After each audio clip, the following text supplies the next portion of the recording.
YouTube, so make sure that we adhere to our code of conduct, and we'll move forward, yeah? Okay, good morning everyone to our meeting of 30th of June as Strong Community Select Committee. We have quite a busy morning here, and it's going to be even busier now. We've got members of the public with us, which is really great. I just want to take the committee into a couple of minutes just to bring to you that today is a very special day, reference to the Somme. And I do think in respect of what happened all them years ago, and I've wrote some things down here. It's 100 years anniversary of the Battle of the Somme. Over 1 million lives were lost in such a short space of time. British and Commonwealth young people, men who were sadly taken from us, injured or killed. There are 77,000 bodies still lying out there which have never been recovered. And just think about it, you know, I mean, that's heck of a lot of people, just men who are lying there, whose loved ones have never been able to get them back. And the battle was 1916. It lasted from July the 1st to 18th of November. And there is a memorial which has just been refurbished in memory of this battle, and I think many may have saw it on the television this morning. It's called the Thival Memorial, and I'm sure some of you may have been out to look at a lot of these graves out there. I have been. I've seen my great-grandfathers out there. So I think what we should have is a minute's silence in remembrance of these brave people back all them years ago, and we still remember them now. Would we have a minute, please? Thank you.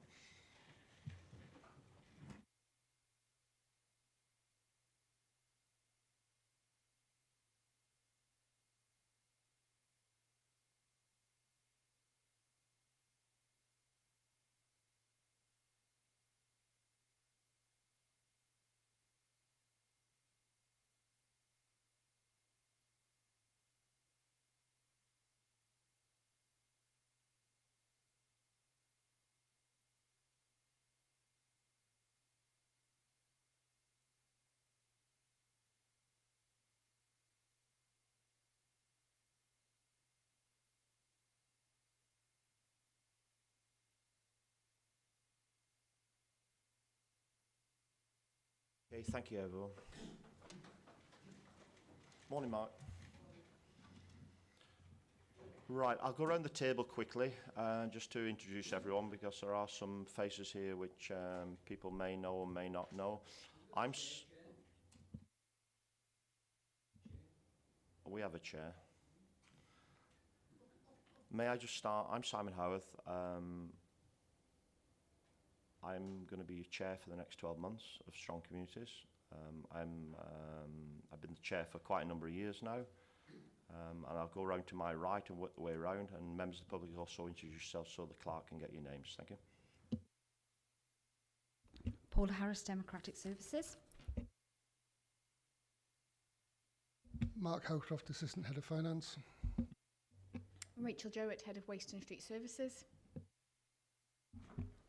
Roger Hoggins, Head of Operations. Carl Tewig, Waste Strategy and Business Manager. Nigel Leeworthy, Commercial and Operations Manager, Waste and Street Services. Pauline Watts, County Councillor. David Dovey, County Councillor, St King's Mark Ward, Chepstow, and committee member. Debbie Blakeborough, County Councillor, Trellick United area. County Councillor Val Smith, Llanbaddock Ward. Councillor Tony Easton, Dewstow, Caldegon. Carl Thomas, landlord of the Glasgow pub. Ian Hodgkinson, Associate of Carl Thomas. Right, good morning everyone. I have one new member on the committee, Pauline, welcome. I hope you enjoy our committee. I have one member with us this morning who is non-committee member, and she will be allowed to come in after we've spoken as committee members, which is our ruling we have, and thank you for coming this morning, Councillor Blakeborough. Good morning officers, we'll make a start now. Part A of the agenda, scrutiny of crime and disorder matters. We have no matters on the agenda this morning, so I will move to Part B, Strong Community Select Committee, to note the appointment of the chairman. Number 1. No. Number 2, to elect a vice chair. Do I have any nominations, please?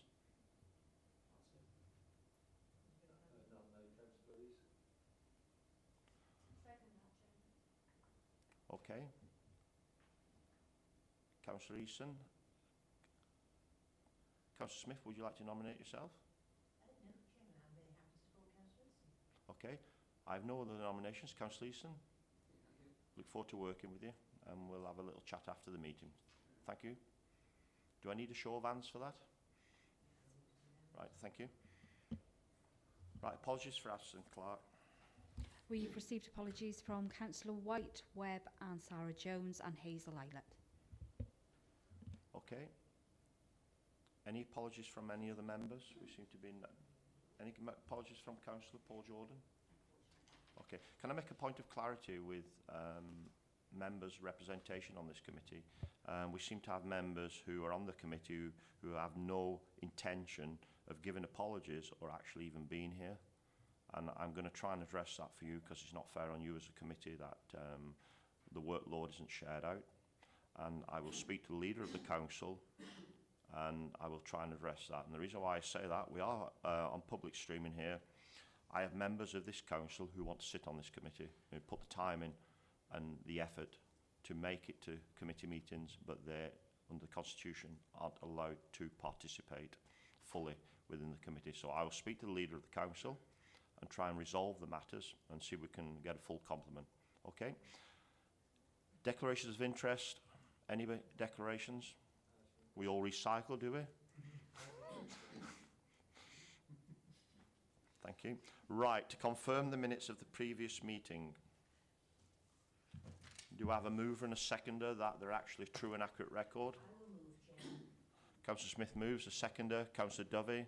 Are there any actions from these minutes that anybody wants to discuss, or any issues with the minutes? Yes, Chairman, on the last page, page 7, Councillor Murphy was asked to ascertain the latest position regarding the sale of the public cleaning at his writing. It's something that I've been asking for a report for. Haven't got anywhere. So I would like that highlighting, please. And the other thing I've got marked here, yes, the reference to the working group for highways. Absolutely no progress has been made. And when you look at the issues that concern people, highways, safety and refuse, those are the priorities with people.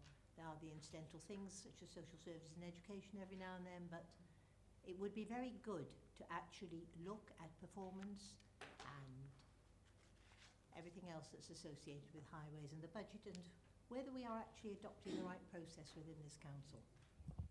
Okay, Councillor Smith, I've took it upon myself to, at the end of the meeting, we have our work programme. I've took it upon myself, if members agree, that I will be putting Raglan toilets back on the agenda, and I will be putting the toilets around the county back on the agenda with an update from where we were from our previous budget meetings with the sale and the refiguration of public toilets within Monmouthshire. So if you agree with that, that will happen. Val, you are quite right. We were looking for information reference to highways. If you want to bring that at the end to rearrange or to re-recognise that we have a group, okay, you bring that up and then we'll move that forward. Thank you. Tony? Yeah, thank you. In the draft report of the annual accounts, £3.13 million was spent on highways, flood alleviation, things like that last year. Perhaps in light of Val's questioning, that we could have some more information on where that 3.135 million went. It mentions bridges and street lighting and things like that. So that's as fine, a committee, Tony. As a committee, we'll get to the we'll get to the outturn of the budgets. Bring it up then, and we can seek that information from there. Particularly based on mandates we've agreed in the past. Okay, thanks. Right, so we've got a true and accurate record. We've covered the actions. Can I have a show of hands, please, that we agree the minutes of that meeting? Thank you.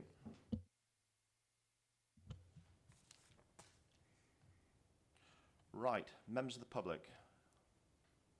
I have Colin and Ian.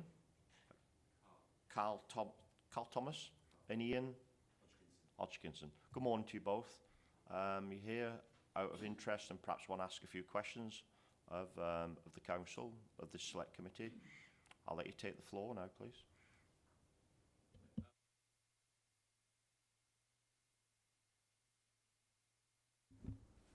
First and foremost, I'd like to invite everybody and say hello to everybody, and you know who I am, and invite you over to the old Glasgow ROF for any future meetings you'd like to hold, or just to be nosy, really, if you come and see. We'd like the community to support us, and obviously the local councillors.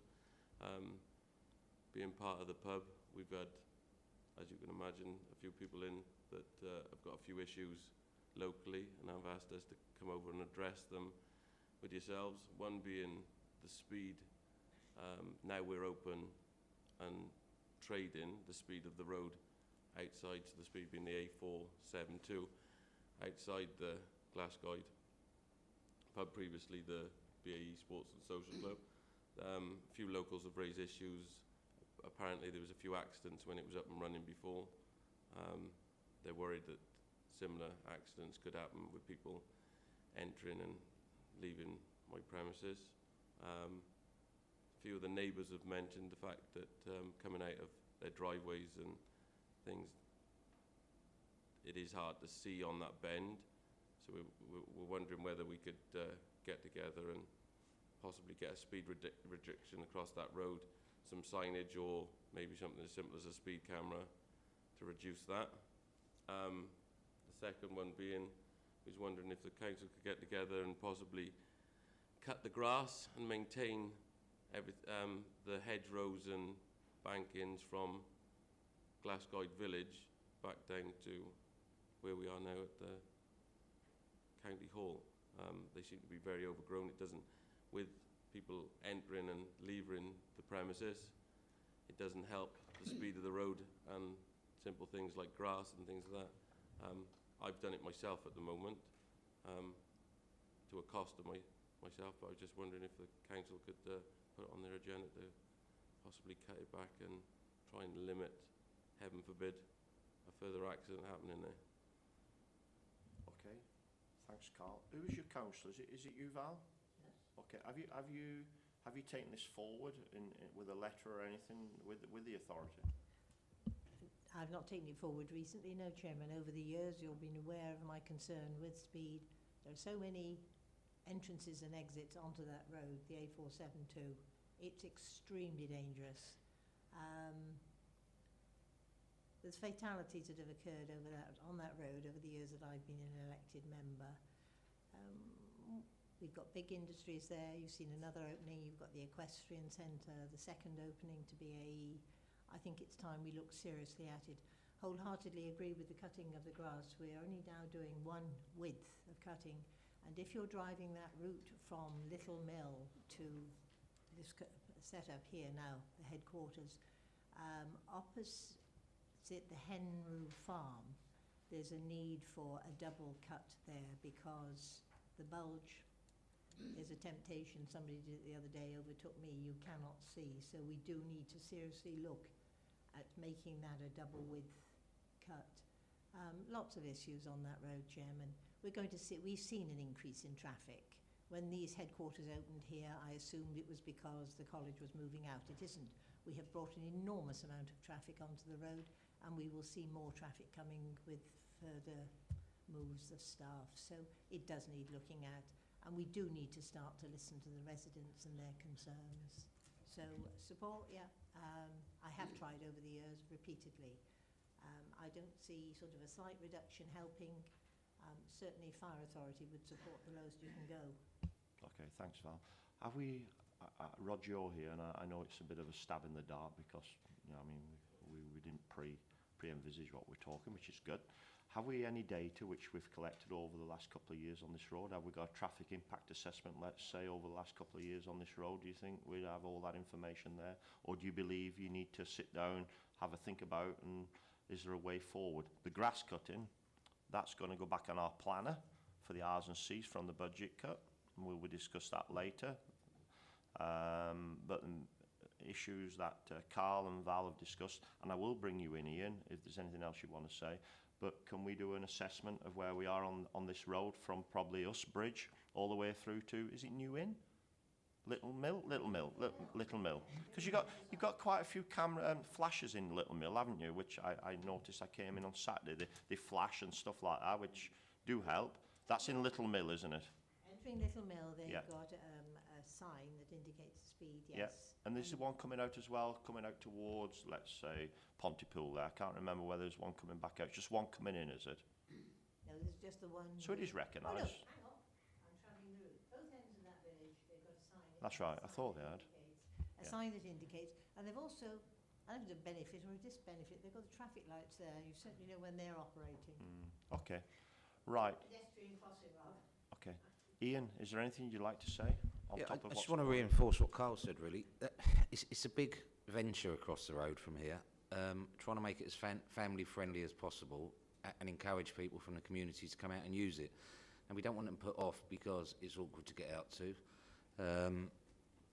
A lot of cyclists are showing interest, and obviously with a great event that you have with the Velothon and everything, to get involved in that, to get cyclists out there, that they will, being a cyclist myself, refuse to go on busy roads where they're unseen. So it's not only benefit to us, benefit to the council, but it's actually benefit to the community as well. And we want to get that point across, because if we can get people out to come, to stay, to use the facility, well, then they'll use us surrounding areas, which, as we discussed with Val, it is a good thing. Bring people back, because Usk could almost do with some reinvention, I feel. I'm not local, but having a look at Usk, bringing people back in to help that community, and we feel we can be a part of that, but we'll need your help as well. Okay, thanks for that, Ian. Okay. Sorry, just on one other point. Again, there's 7 acres of land. I don't think there's anywhere else in Usk, apart from farmland, that has a facility to offer a venue of that type. So we'd like to promote that as well throughout the council and throughout yourselves and committees and so on and so forth. If you'd be putting on shows or anything, we're always open to speak to you and take it forward from there. I did pass the other day and I wondered what was going on there, because I had my eye on the football pitches, which were all football pitches, of course. There we But are. I thought it's been revitalised. Only last week it was, on the weekend it was. And We spent a substantial amount of money in the property at the moment on the basis that we're going to make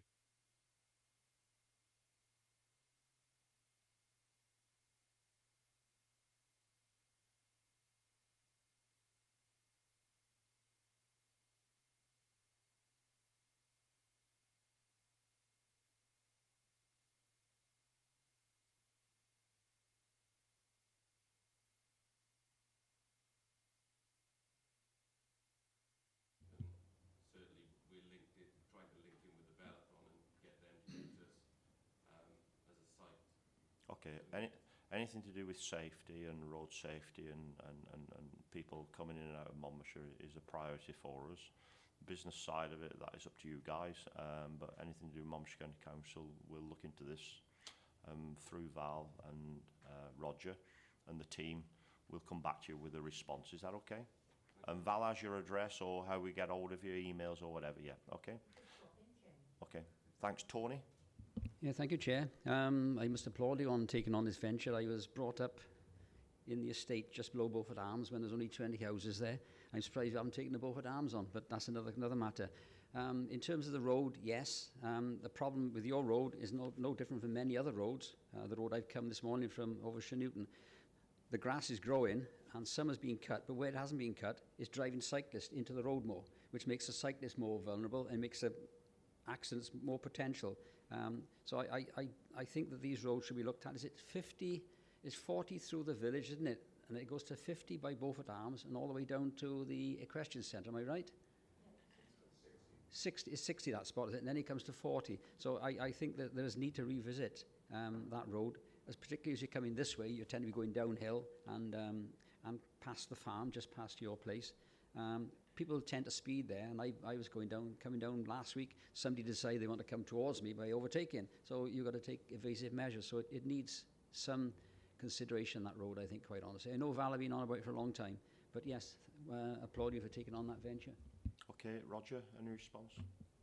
very quickly, Councillor Smith has raised this matter on other occasions. I believe some work has been done by the officers now to get that drawn out and brought back either as a written response or back to the committee.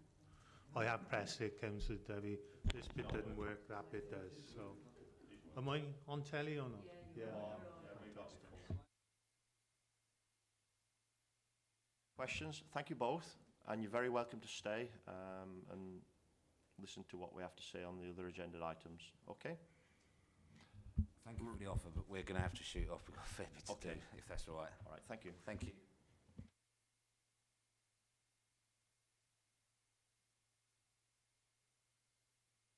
Right, I'm going to call that item, because it's not on our agenda, I'm going to call that item 5A, Open Public Forum. So if everybody's happy with that. Right, agenda item number 6, Revenue and Capital Outturn Report. It's page 9 to 118. It's quite a large document. I think some of us may have seen this. I think the Audit Committee have had it. Could I ask, just before we move on with this, will this be going to full council? It doesn't normally, Chair. The full council get to see the statement of accounts. This is more the management, accounting and monitoring information that would generally go to Cabinet and be considered in the following select cycle by all 4 selects. Okay, I just remember a revenue and outturn report used to get signed off at full council, but if that's not the case now, now's your time now to ask your questions. Members? Val? Chairman, I've gone through the papers and I thank you very much for the information you bring, Mark. If we did this paper properly, we'd be here till tomorrow. You know, no, I'm not criticising you. I thank you very much because I'm starting to build up a picture and a better understanding of what the council's actually at. I've got lots of questions within this that I honestly think I'd like to talk to Mr. Howcroft some convenient time, because as a committee we're not going to do it properly, we're not going to do justice. And also to thank you for sending the information that you've sent me when I've asked for information, and this officer actually sends it back to me, which is fantastic, so thank you very much.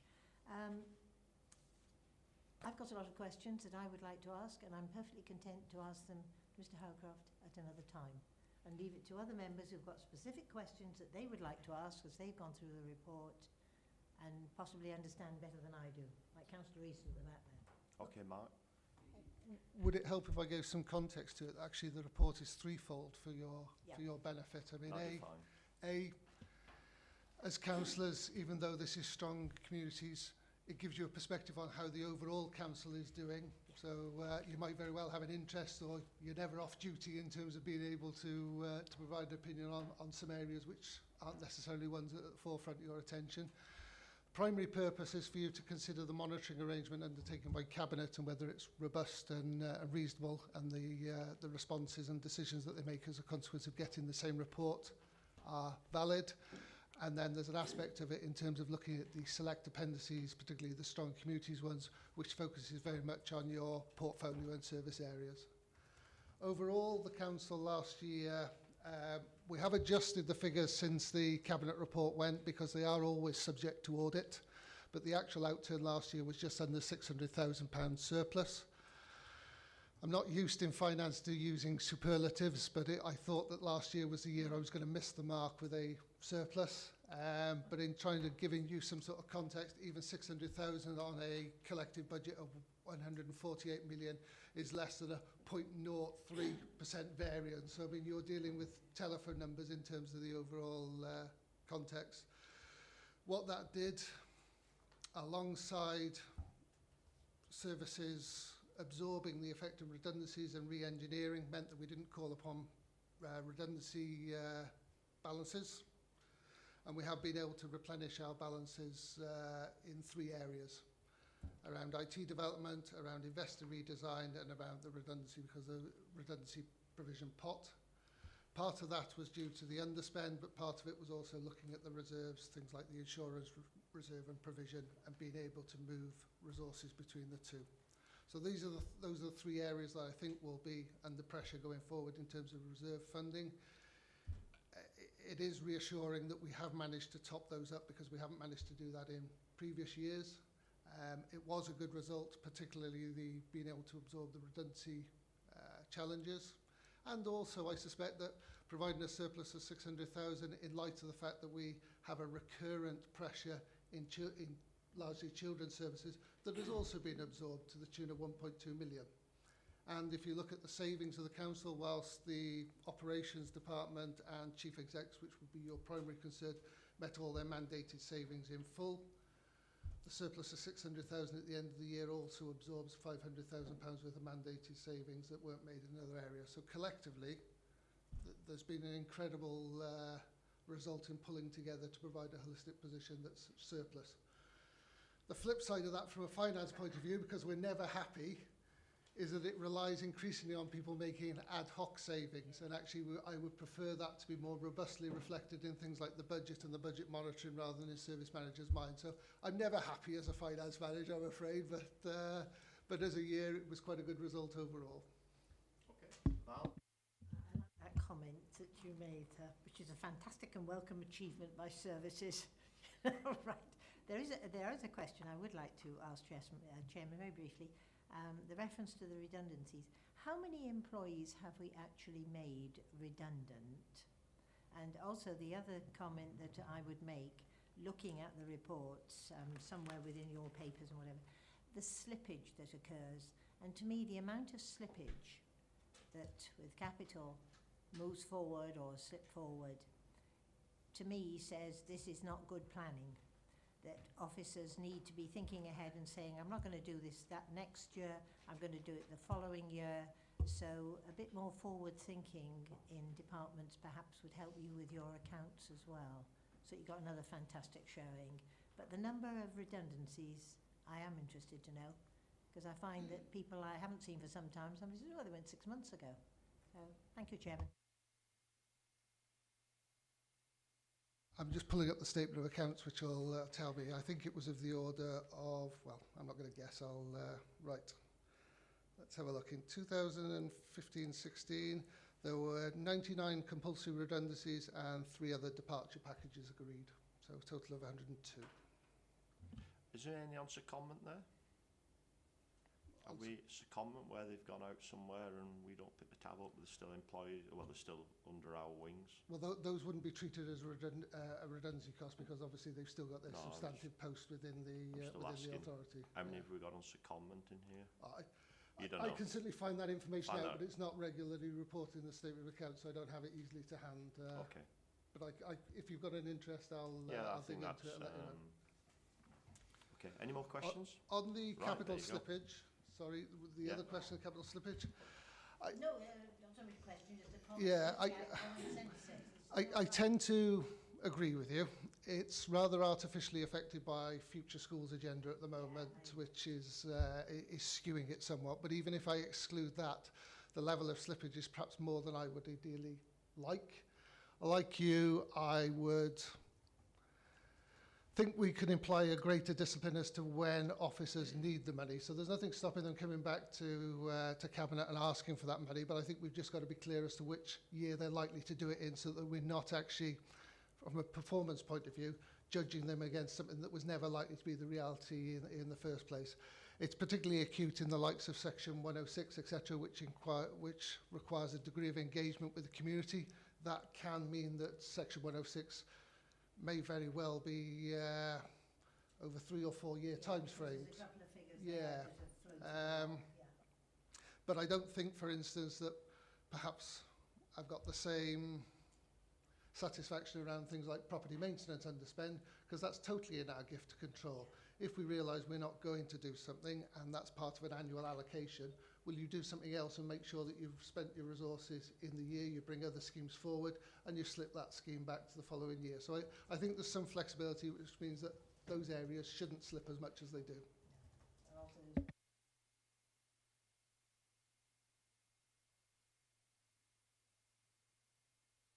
Okay, I've got Councillor Dover, then Councillor Eason. Thank you, Chairman. My question is a simple one, really. I can understand you wanting to know about mandated savings and how those are being achieved. But the ad hoc savings that you mentioned, rather than, I'm sure you didn't mean it as a criticism, but does it also show a greater awareness from budget holders now as they're travelling about how savings can be made that weren't perhaps visible? I'm really trying to get a feeling as to whether people now are more constantly aware and more quicker to react when there is opportunity to make savings, seeing this as a bit of a strength rather than a weakness. It would be churlish of me to turn around and say that, well, obviously those savings aren't welcome. The reflection I've got is that mandated savings have been through a due diligence process with members in terms of saying, well, actually, we understand the consequences of this and we're prepared to sign up to it. The ad hoc savings, whilst necessary, don't have that same rigour around it. But like I said, it would be wrong for me to say, well, I don't want you to make that because we still have to balance our budget. What I would hope to do instead is that those savings are considered through the year by Cabinet as an alternative to the mandated savings.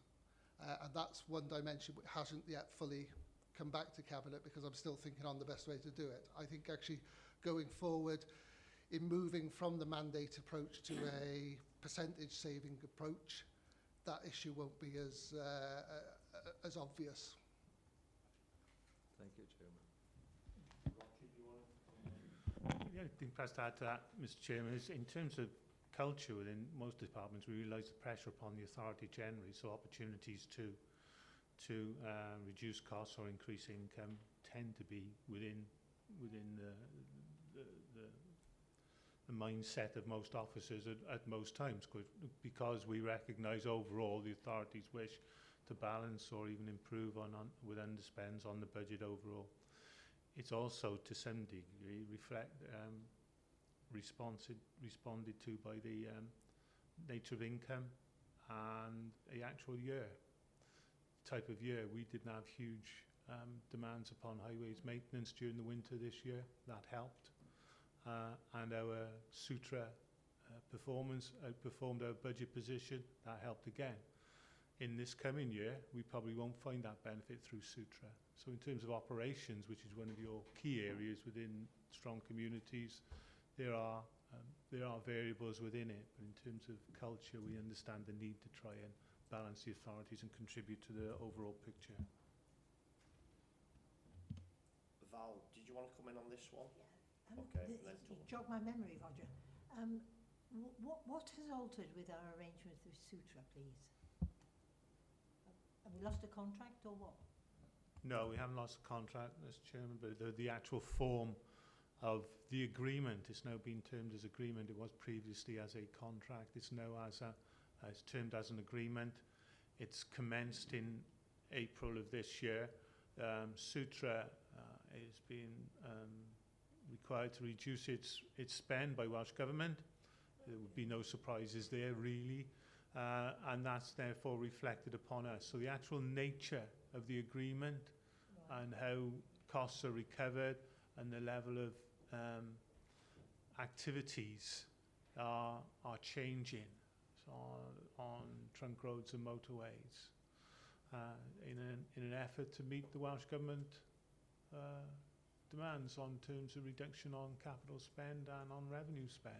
So there is that pressure, and we are responding to that.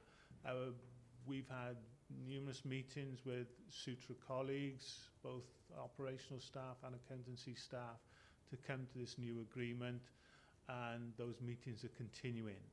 So I can't provide you with an explicit form of agreement because it's still in development. However, generally, they are looking to recover at cost, I suppose is the best way to describe it, which actually means that they are seeking to take on more risk themselves than had previously been the case, where it was transferred more to us previously, but now they're looking for, we just charge at cost. Can I follow that one, please? Because you say different operations, or different requirements on the road. Are they setting lower standards or what? Welsh Assembly. when it comes through Sutra, I wouldn't say they're setting lower standards overtly. They're looking to operate in different ways. One of the ways they were hoping to reduce costs on motorways was to alter when they were doing road closures and do more works whilst the road closure was on. So you close the road, you do the gullies, you do the sweeping, you do the verge maintenance, you do the safety barrier maintenance all at one time, and you do a closure over a longer distance, and you do that at night when there's less demand. Because your diversions are going to take more traffic out into other non-trunk roads, or adjacent trunk roads, let's put it that way, rather than on the motorways. And by doing so, they're conscious that they don't want to overburden those roads, so they do it in the evening. But that's one of the ideas. I have to say, we are still working on this. It is live at the moment. And in fact, I just left a meeting with operational managers because we got another meeting with Sutra next week to discuss how this is developing. It is supposed to be an agreement between us all as to how this goes forward. So that's Carmarthenshire, Neathport Talbot, Monmouthshire, and those are the three lead authorities, with Sutra being part of Neathport Talbot actually, so they're twin-hatted. But it is changing significantly. So our understanding of what overall overhead recovery benefit we may see from that is more fluid than it has been for some time. Okay, thanks Val, thanks Roger for that. Tony. Thank you, Chair. Well, as Val said, we could spend all day on this. I'm still trying to work off an iPad or a computer screen rather than print things off, but really and truly you need to print things off on some of these reports.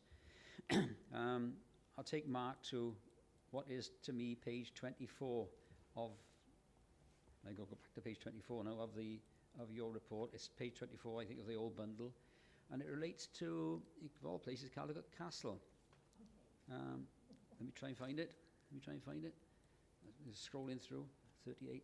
I'll work up then. Am I right? It's one of the tables in terms of the overspends and underspends. It's to do with a rather concerning comment on there, which I think is to do with the TICs actually. Have you found it? It's on page 24. Caldicot Castle and Country Park. Yeah. Most significantly caused by continuing net overspend because you've got two separate managers at Old Station and Castle. I thought that had been resolved. Yet we seem to be running two managers. I understand one is leaving this week in any case, so I'm not sure what you're going to do for the future. But you seem to have employed an extra manager, and that's put pressure on you.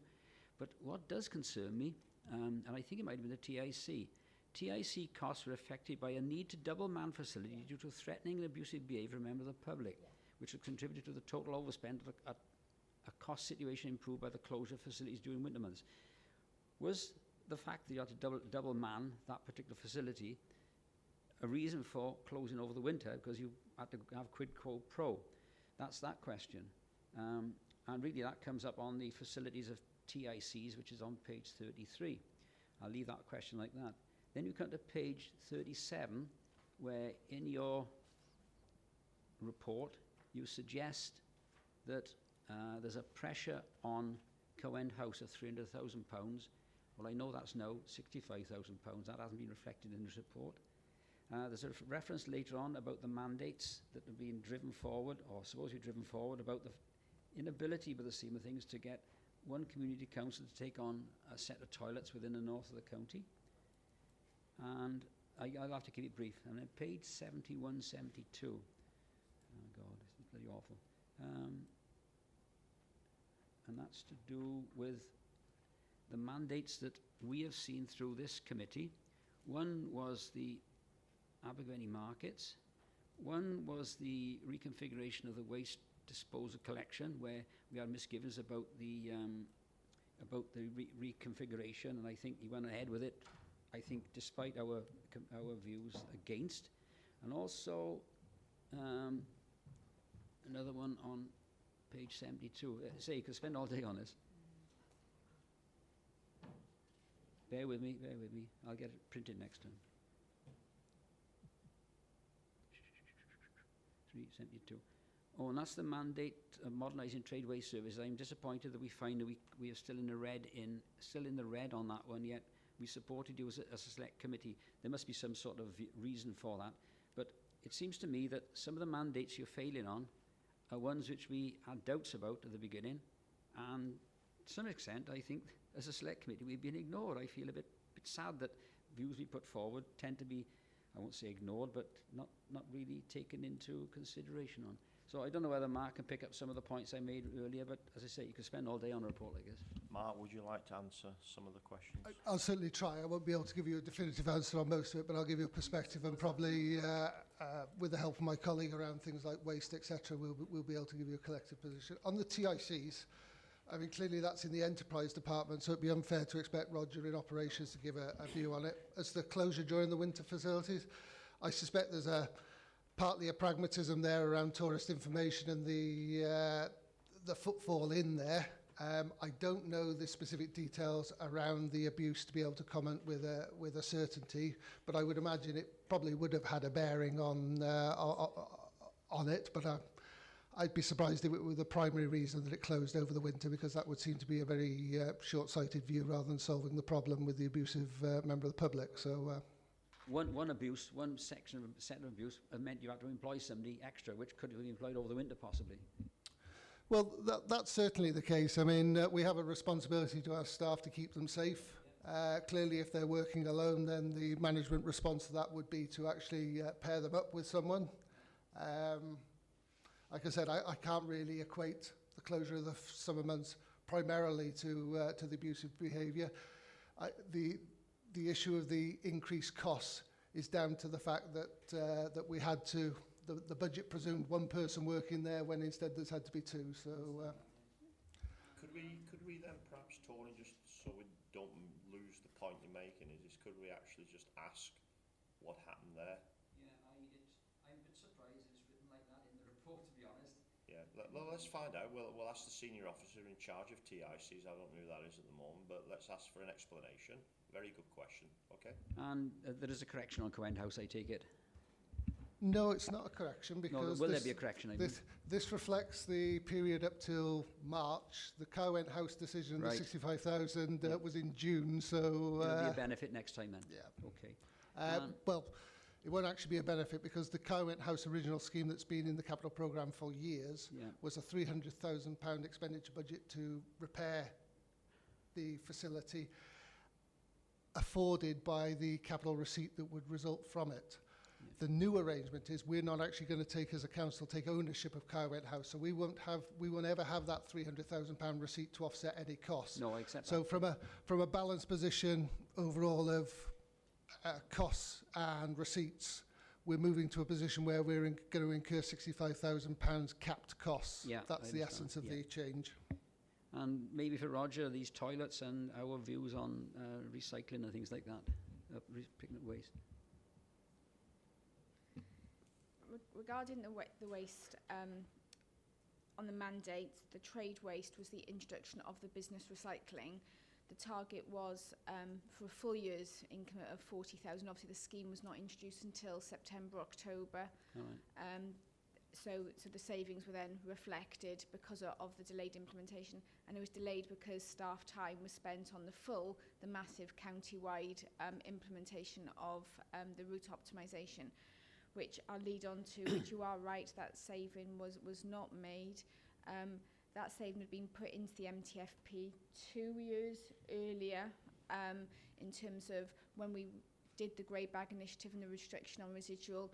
We needed to rebalance the round, and sort of that 250 was based on 2 crews, basically, 2 lorries and 6 staff going.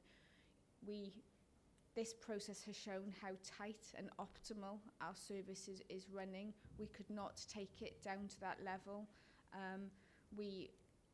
Quickly, the changes were made in May. I'm looking at my colleagues because they did it, because I was on maternity leave when it was implemented. It sort of like was implemented in May with that full sort of like to try and meet the budget saving. We can't push staff that hard. We have a duty of care to then say no. That is, but in some ways you almost have to try to see what can be done operationally. We did work with staff to then mitigate and put arrangements back in place, and I know so the saving hasn't been made, but I can now say to you that most confidence we are as efficient and operationally tight as we can be. we have, we have addressed the issues that were being brought up. Staff were coming in late. There were miscollections. We've addressed that, and so the budget saving isn't going to be made. And in some ways, that's the right thing to do because we can't put those pressures on our staff. We were able to mitigate those impacts. In particular, in some ways, it's not what I want to report. We were able to do this because 20 of our staff aren't taking up pensions, which gives like a 80 grand superann saving on our budget. We are actually trying to work with our staff to say, you know what, you should be taking up the pension, do what's best, because that's a false saving, so we're monitoring that very, very closely in terms of that impact. Okay. Tony, anything else? Well, all in all, I looked at a lot of the mandates, and not all Rogers or Rachel's. A lot of them seem to be ambitious mandates, and a lot of them seem to be falling foul of that ambition. When we look at mandates as a select committee, we're very critical, I think. We do, I believe, give due cognizance to our role as a scrutiny committee, but I do feel that when we've given views that we feel at the time don't, as a committee, feel are going to deliver, yet the process is taken forward without our sort of full agreement, and at the end of the day, we've been proved right as a select committee. These were ambitious, maybe too ambitious. So I think when we're looking at mandates in the future, I think we should be looking at mandates which are achievable, not ones which are unachievable. Because looking through the report also, we've got £1 million overspend on some of these. As I say, trying to work on an iPad is quite difficult, but you do pick these things up. But I think that as a scrutiny committee, we deal with a lot of these mandates, and I don't think that we've been given due cognizance as a select committee, quite frankly. I think that in the future there should be more response to what we're trying to say, because I think at the end of the day, I feel I've been vindicated in some of the things I've been saying. I think with the new measure and the new direction that we will have in implementations of mandates and policy at the end of each document, maybe even the start of each document, now they're all going to have to be community-based, etc., all going to have to be levelled off. It will give the officers a little bit more thought on actually when they do structure a mandate on the savings, they'll have to meet all the criteria when they deliver that mandate. And I think that will help. And it may be that we need to start starring mandates or grade them in colours, because if they're not going to be achievable, there's no point in putting them as a blue, whereas if they're 50-50, we perhaps need a different way. But I did pick up with the auditors that if you set a mandate for a saving, actually, they believe that should go forward. And I remember some years ago in the Shire Hall, we as a committee discussed car parking charges. That mandate was never actually implemented. And I'm led to believe from the auditors, that isn't the way you do things. That was WAO who came in here. So when we do set a mandate, we just don't let it go because we're saving somewhere else. We have to implement that mandate. And I think I'm quite right in saying that. So I think we have some, as a committee, we do scrutinise all the mandates because most of them come to us and we do it really well, and actually our recommendations do come to fruition in the end because what we say generally happens. I've got Debbie.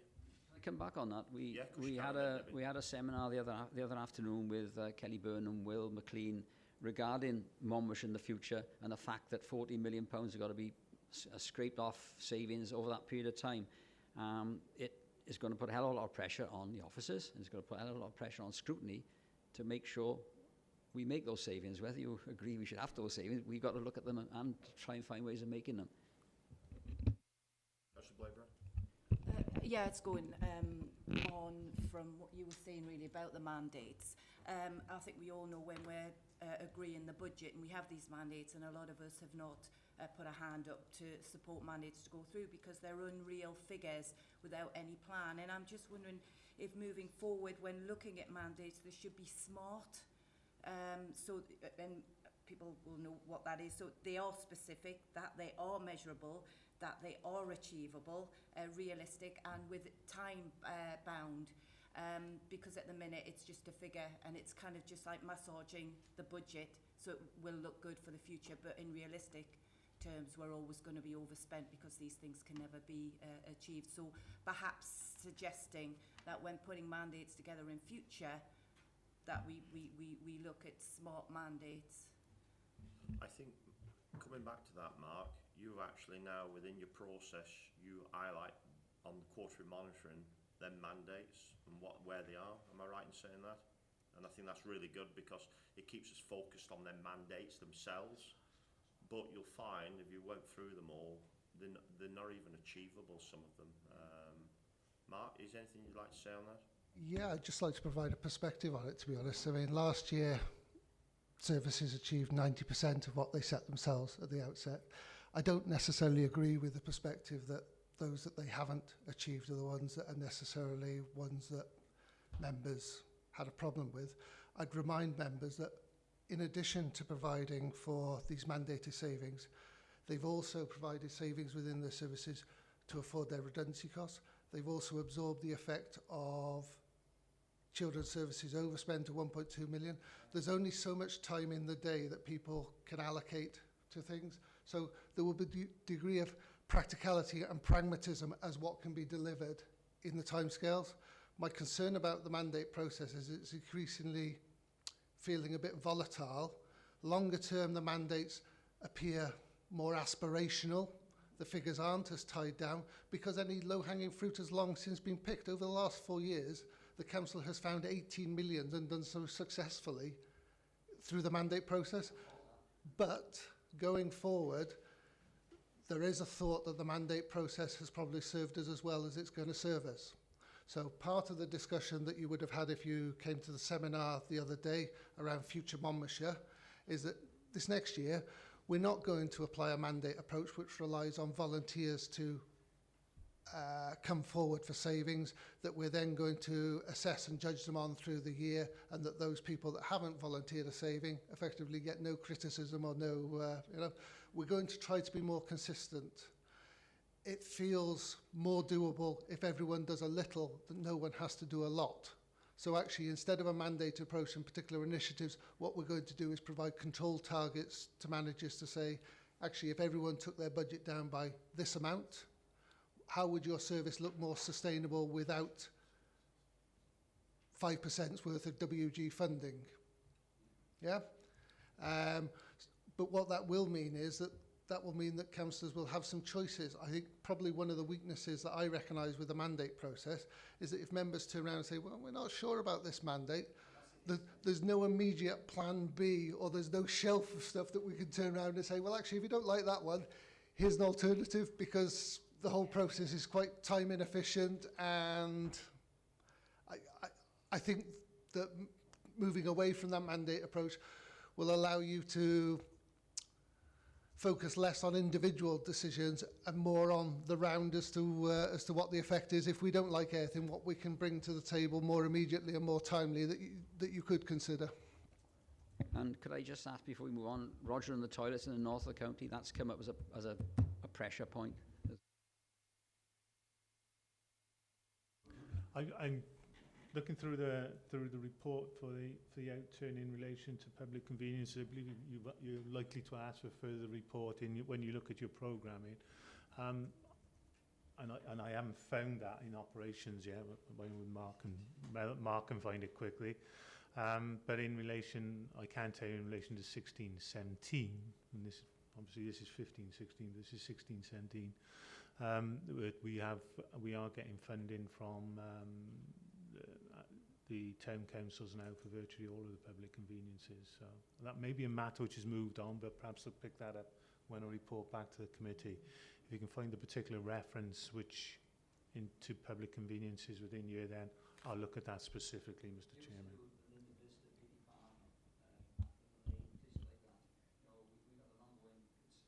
So I got an ongoing concern within Abergavenny as to taking them on. I know in south of the county we're taking toilets on. We're getting through a situation of a cooperation. But there's a big spend on the, what's the name of the lane? White Horse Lane, big spend on that. And no decision was taken whether to knock them down or refurbish them. But things like that. We'd ask for senior... Excuse me, we asked for senior officers to come back to us with a full update, because the recommendations were either close or take them on, if I remember rightly, and we'd had progress in the south of the county we were actually having sticky mud in the north of the county. What we're saying, Roger, is we're making headway in the north of the county now. Yeah, okay. We'll wait for the report to come to us. Debbie, you want to come back in, then I'll allow Val. Are you fine? It's a different question. Okay, Val. Val. No, mine's not related to Royce. It's just to express a regret that 20 employees should withdraw from the pension scheme. And I do hope that they will be well advised to think, because it is important. It might save us money, but it's a big question now. Yep. I suppose just one observation.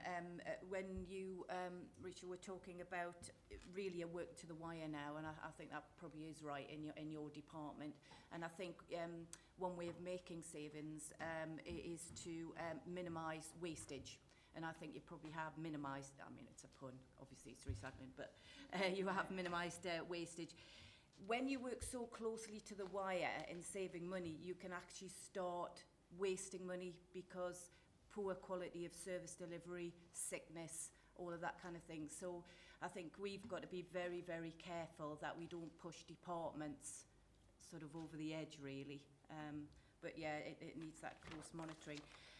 Just to, I don't know if this is the right place to ask the question. How much, as an authority, do we owe? What's our sort of debt bill, if you like? How much do we borrow? What's our borrowing bill altogether? At the end of the financial year, we had an outstanding balance of 96 million. So 96 million we borrow. Yeah. Do you mind me asking how we're paying that back? With great difficulty, obviously. But have we extended the period which we're paying back, therefore paying more interest? No, what we actually do is the reverse. Treasury management is one of the darker arts of accountancy, but the reality is that when you take out, when you provision for, yeah, all Voldemort's there.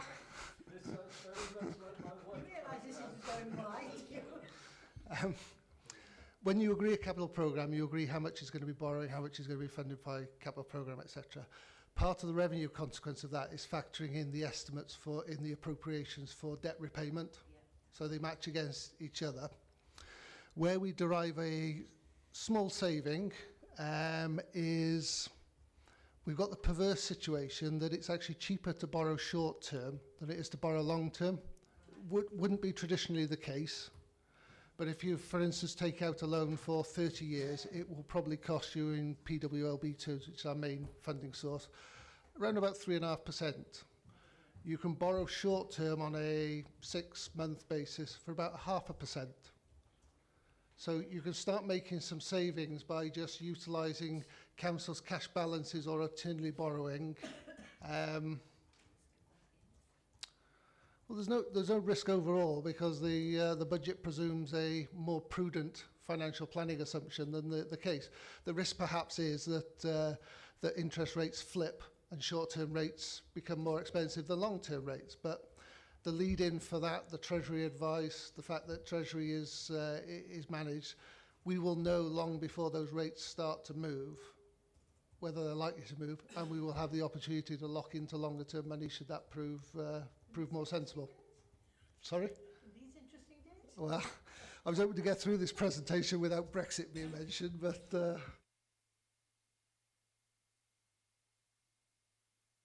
I ask a couple of you, Mark. How many vacant posts now are we carrying within the authority? Because I'm not too sure if audit committee have picked up on that. It was something directorates usually offset reference to balance their shortcomings.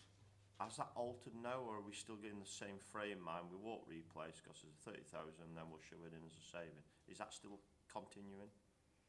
It's certainly part of a service manager's context in providing or utilising opportunities that present themselves.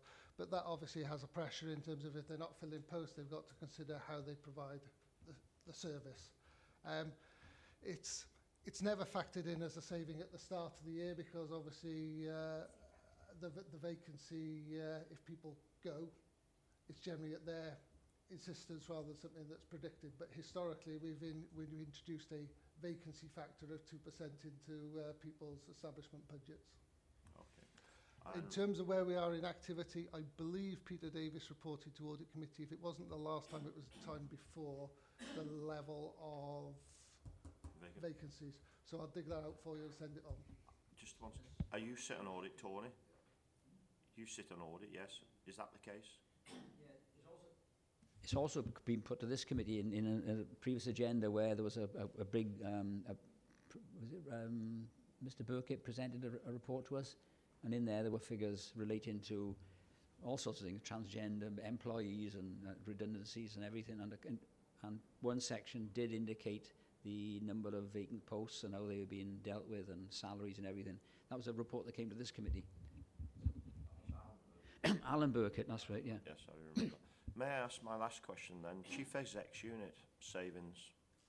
I notice we have had a restructuring for this financial year and there was savings within this outturn for the Chief Exec's unit there. Is that carrying vacant posts also, or was? I find it difficult to find the savings because in our mandate for this year we did ask and we were told the savings will be made. We can't tell you where they are. The senior officers reorganisation affects 16-17, so it's not reflected in the underspend of last year. But as a prelude to that, I'm sure it wouldn't have been sensible to fill posts, so there is a degree of vacancies in those which contribute to the underspend for last year. Okay. On my last question is the 3G Caldecott.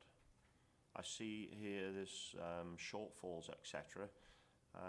Has economic development had a look at this, where we are with this, because there was issues with the 3G in Caldecott, wasn't there? And I see within the outturn here it's still showing problems there.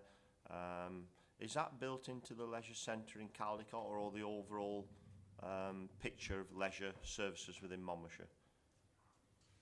The income aspect, it's obviously a facility of leisure services. The shortfall is because of the friction point between the school wanting to use it and the public wanting to use it. One is obviously a free service, and the other one is a costed one. So I was just looking through the capital programme. I don't think there's any overspend on the capital-wise. It has been back to members a couple of times to derive a greater budget. The issue is one of the income targets and the operational aspects of it, and it's more about the fact that the presumptions around use by leisure are being a little frustrated by the school's use of the site. May I ask Tony, because you're from that area, I thought there was a contract before we did this with schools and the public on resolving a way forward. This is costing us as an authority because they're both not being reasonable. Am I right in saying that? I think you are right. There was some consideration of the other pitch being used at certain times. I don't think that has really lived up to its expectations. And I also think that with the facilities being completely altered with a new school, it's put everything in a mix down there. The 3G pitch is used quite a lot, but the other pitch doesn't seem to be used at all.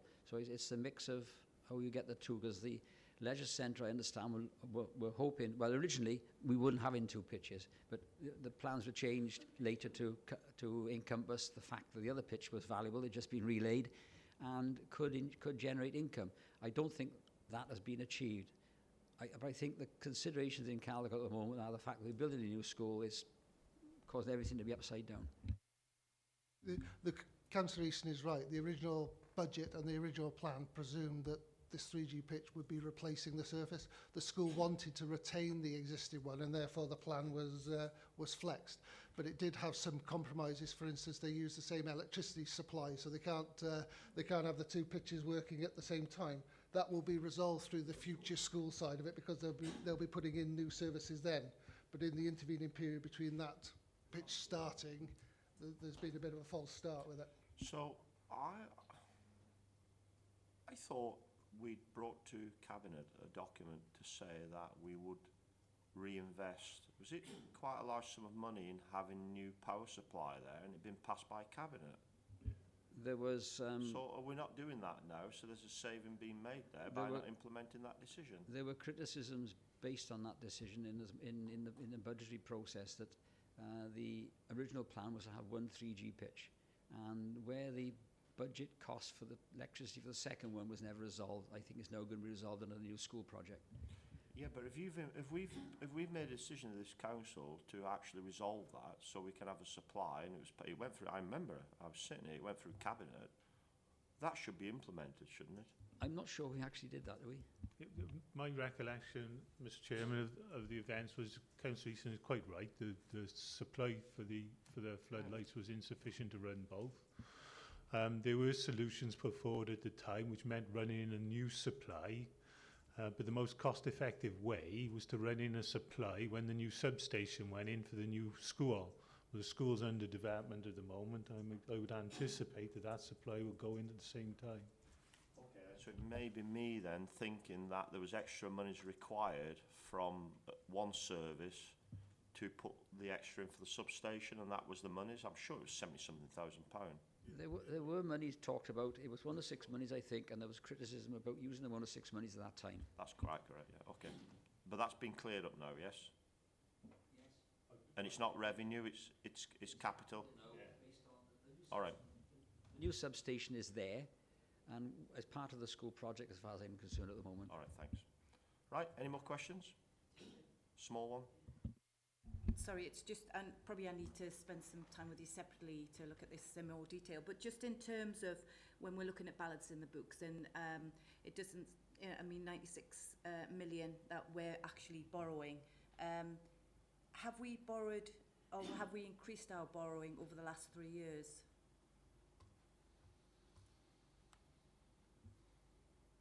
Have we borrowed more money to balance the books, as I'm wondering? No, we're actually in the position for the last 3 years has been pretty static. We're at a bit of a crossroads at the moment, because as soon as 21st century schools kicks off in the above the ground development, there will be a need to borrow money. Our capital financing ceiling will change. Probably the best thing I could do is the audit committee this afternoon, they actually have a Treasury outturn report. Be useful to actually have a look at that, and any queries that you have on the back of it, let me know and I'll discuss it. Yeah, conversation's drifted towards the schools. The contract in Monmouth, the Monmouth School, is that going according to plan? And I came across a rather interesting presentation the one afternoon, the swimming pool proposal, which seemed to be rather different to what was originally thought of. And it just jogged my mind as to how things were going. At the moment, the tender prices that the council received back in January were more than the funding envelope that the council and Welsh Government are collectively funding. So they're looking to revisions to that scheme. They're looking to work with the market to validate the cost that the tender has provided to check that there's no surplus or fat in them. At the moment, the Caldecott scheme is going ahead as per originally tendered, and that's necessitated some money moving from the Monmouth scheme to the Caldecott scheme. The Monmouth site is more problematic and more challenging per se, given the floodplain issues and the topography of the land there. They're just working through what we might do on that site that still sits within our budget, or indeed if we need to put some additional money to it, whether WG will afford their part of it and where we will find ours from. So Monmouth is a bit on hold at the present time. What sort of percentage above the sort of anticipated contract? Looking about 5 million at the moment. Only 5 million. I don't want that to sound glib, but I mean that's still quite an increase on the overall envelope of the project. Okay. Right. Anything else? Yeah, there's something in the audit papers, the audit annual accounts about £3 million for Caldecott and 4 for Monmouth. I can't find it. Am I right? Okay. One quick one before we finish then. Has the contract been signed, or the lease for the new cattle market in Raglan? Has that been resolved for operational? I don't think it is, but I'm looking to my left here to see whether anything's changed in recent weeks. It's not within my remit, but I don't believe that to be the case at the moment. So we're where we are with Raglan at the moment. where we've Sorry, always been. which cattle mark? The new one. Sorry, you're in, The new sorry, I'm sorry, I thought you were talking about Abergavenny for a minute. No, the one at Raglan. The Raglan one, we still haven't taken practical completion on the site. So at the moment, the maintenance and preparation, particularly of the dirty water system, is still under development, I suppose, without going into a huge amount of detail. And discussions are still being held with NRW to ensure that we meet the requirements of our licence to discharge. That work is being done by Morgan Sindel because we haven't taken practical completion of that site, so it remains their responsibility to get it into a situation where we can discharge. On that point, though, when we agreed to build the new market and when we agreed to appoint the runners of that market with a lease with Peppercorn Rent, with this authority having a percentage of profit as well also from the running of that market, where are we with all that complicated scenario? Reference to, are we having a return yet, or is just an investment sitting there of £7-8 million to this authority with no return at all to a company on a Peppercorn Rent? Now, if it's going to be the case, there's certain people probably sitting here who think, I'll have a go at that if it's not going to cost me anything. I just find it totally abusive of where we've gone with that market. It's got to be abusive, there's no doubt about it. You just asked what I was... All right. Can we have an answer on this? Mark? It is an accountancy because we were having a cut of profit. Perhaps it's the black book one then. We were having a cut of... Yeah, Kushka. I mean, I think it is, just to clarify that question, how much money in revenue, rent, rates, anything have we had from that site to date? We have had a six-figure sum from the auctioneers from that site that we've returned their cheque because they would like it to influence the strategy as to what rent they pay going forward. So it's nothing then? We've had nothing from them at the moment. The accounts presume that we will get the rent in. The argument is as to whether it is actually rent or whether it's something termed means profit, which is effectively just an occupation charge. I'm hesitating because I didn't think it was a peppercorn rent. I thought it was quite a significant rent. I need to comment on that. Can I just stop there? Can I stop? The reason why I've stopped is that the discussion of the rent is something that's still a commercial negotiation. After so many years, I thought when you move in a building, you've negotiated your agreement before you move in there. That's the commercial process of negotiations, where I sit anyway. I know we're diving into something here which probably isn't our remit. I'm only asking on the financial side because there should be a return for us, which would possibly go into revenue or capital. I don't really care where it goes. Has economic development taken this on or had a look at this? Because it is their portfolio, I think, isn't it? Could perhaps interject there, Mr. Chairman. I believe it probably would go to economic and development. There is a form of agreement, but as practical completion hasn't been taken on the site, we can't enter into that agreement. The auctioneers did offer in good faith funding, but legal opinion was provided that we should not take that at this moment in time. But if you wish to get into the commercial issues around the value of that, I would suggest you either go into committee or you request a written response or to be put onto the economy and development agenda. Okay, I think we will probably write to the chair of economic development, just ask her to have a look at this for us. We just highlighted it. I am quite dismayed at where we are, and the only reason why I say that, on a business and commercial sense, if something failed there, everybody will walk away, and we're lumbered with something which, my view is, and we did speak on this many years ago, why didn't we go out to tender on this? Because we didn't actually have a massive obligation to I'll call it AMAL or ANAL, Abergavenny Newport Market Auctioneers. Anyway, we are where we are, and I just need to get my head around this now. Tony and then David. Yeah, can I raise a totally unrelated matter? But Can't no, then. no, If hang on. David, if David needs to speak no, on this... it's through Mark about finances, but we got Roger and Jet. No, if David wants to just say something on the last point, I'll bring it in first, then you... Yeah, carry on.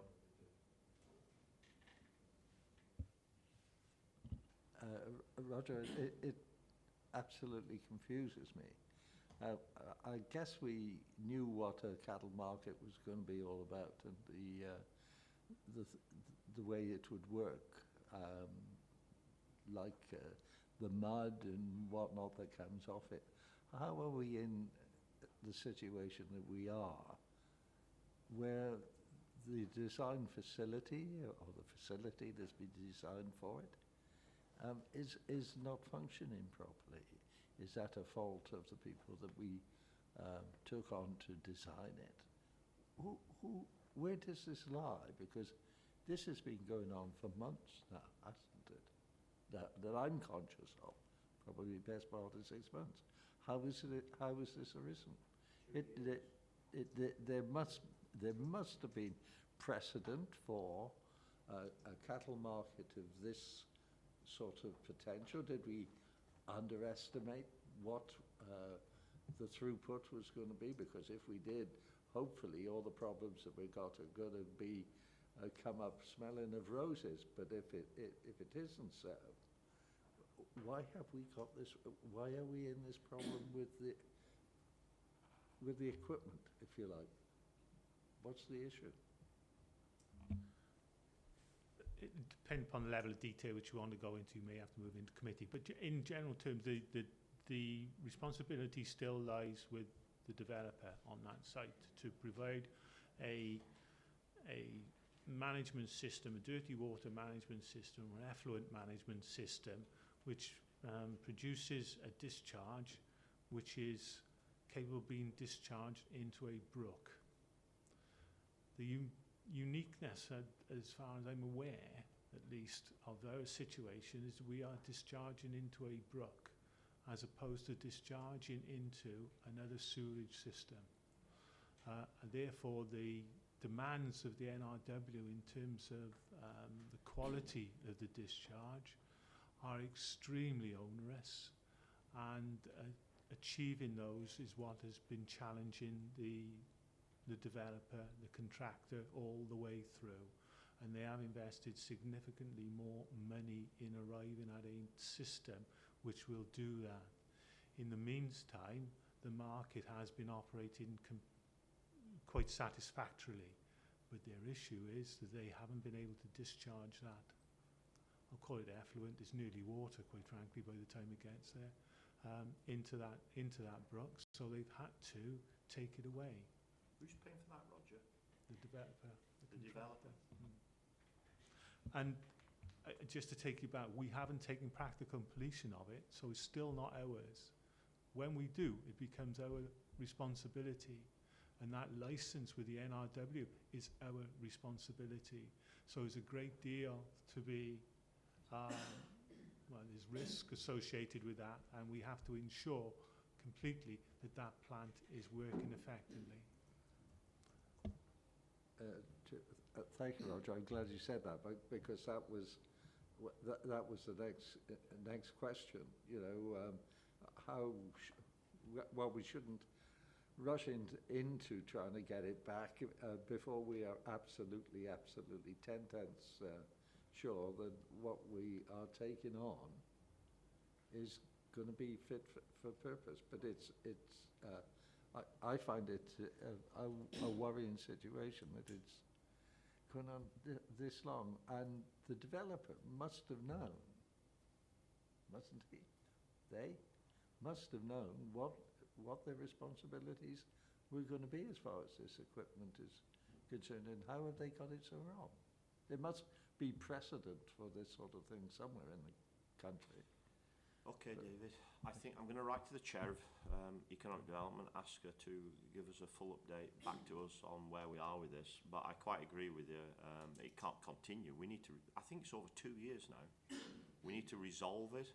Whether it means investment to get it resolved, who knows? Because somebody's going to have to pay for it to be resolved, whether it's the developer or whoever drew up the scheme, or it's us as an authority. Because we can't continue. What worries me here is on a commercial side of it, people are in and out all the time. They may not be there in 2 years' time, who knows? And you could be talking 4 or 5 years of lost rent or whatever. So we need to have a balance here. But I'll ask Sarah to bring this up and have a full and frank discussion and come back to us. Tony? Yeah, I say it's unrelated, but it's because Mark is here, and I was going to raise it later with Rachel. It's to do with WormTech. There's no comment. I was going to ask this question this afternoon. There's no comment in the annual accounts about where we are with WormTech. So where are we financially with WormTech? Where are we practically with WormTech? Perhaps you get an answer rather than you coming this afternoon.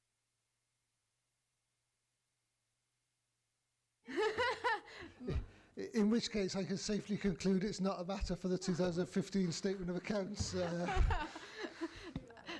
Well, you might as well answer it now then, because you could bring it up in the other one if you wanted, Tony, but you brought it up now, yeah. Relating to financial aspects of WormTech, I'm not going to give figures because I think it'd be classed as commercially confidential. It's all linked up with HMRC and sort of like, you know, because WormTech did file for bankruptcy, that is on public record. MCC were a bad debtor, not in 6 figures, and that was actually written off in the 14-15 accounts as a bad debt to the authority, because when the authority saw the amount of bad debt owed by WormTech to things like HMRC, etc., they always come first. And it was very clear that our debt would never be repaid. Relating to the site, the site is owned by the MOD. The law is very clear that you know, people that they are responsible for the site, or it would be in their contract with WormTech relating to any cleanups. Welsh Government, we do know, paid for the untreated waste from WormTech, and this is going back now 2012, isn't it? And so I hadn't been here that long. Welsh Government did pay for the untreated food waste that was on the site when WormTech sort of like had their operation shut down. That was taken off site and treated via a Welsh Government emergency contract. We were not asked to contribute to that. In terms of the liabilities, the land has said that is now with MOD and NRW, and we haven't heard anything for ages. So our financial liabilities are none, our contractual liabilities are none. So hopefully that will, obviously I can't, if there is anything relating to the site, you'll have to go to MOD or NRW.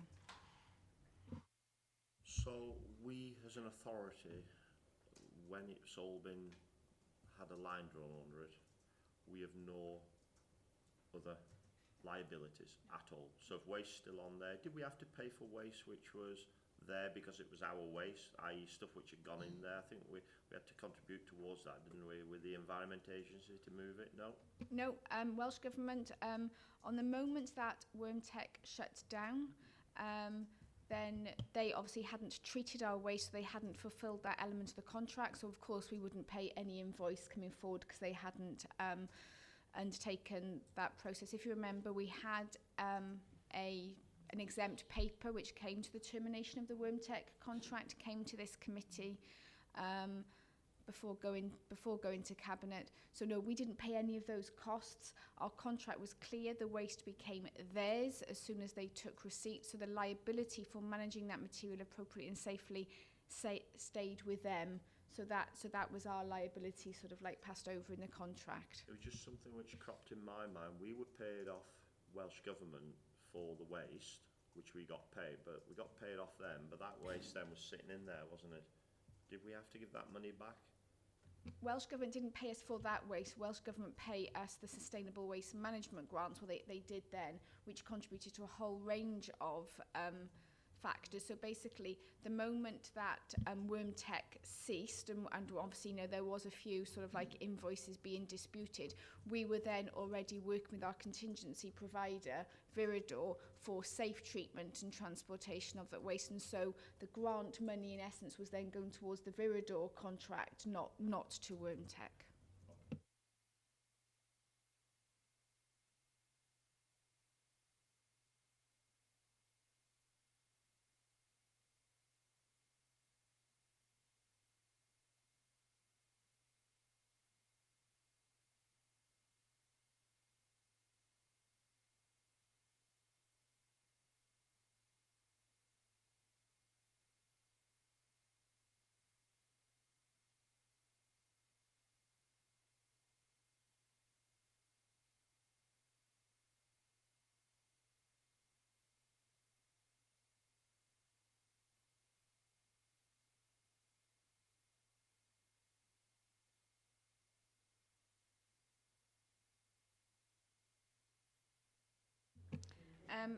Thank you, Chair. This is brought to members as a pre-decision scrutiny. It's our intention to go to Cabinet in the autumn with a proposal for a procurement process. So what you've got before you today is an outline of officer thinking on the way forward for the contracts. Now, some of you members have been around our sites a few years ago to look at them. Just to recap, Dragon Waste is a joint venture between Viridor and Monmouthshire County Council, but we are looking at the contract aspect of our contract with Dragon Waste, which is for the provision currently of 4 civic community sites. So Usk, Mitchell, Troy and Monmouth, Llanfoist and 5 Lanes in Caerwent.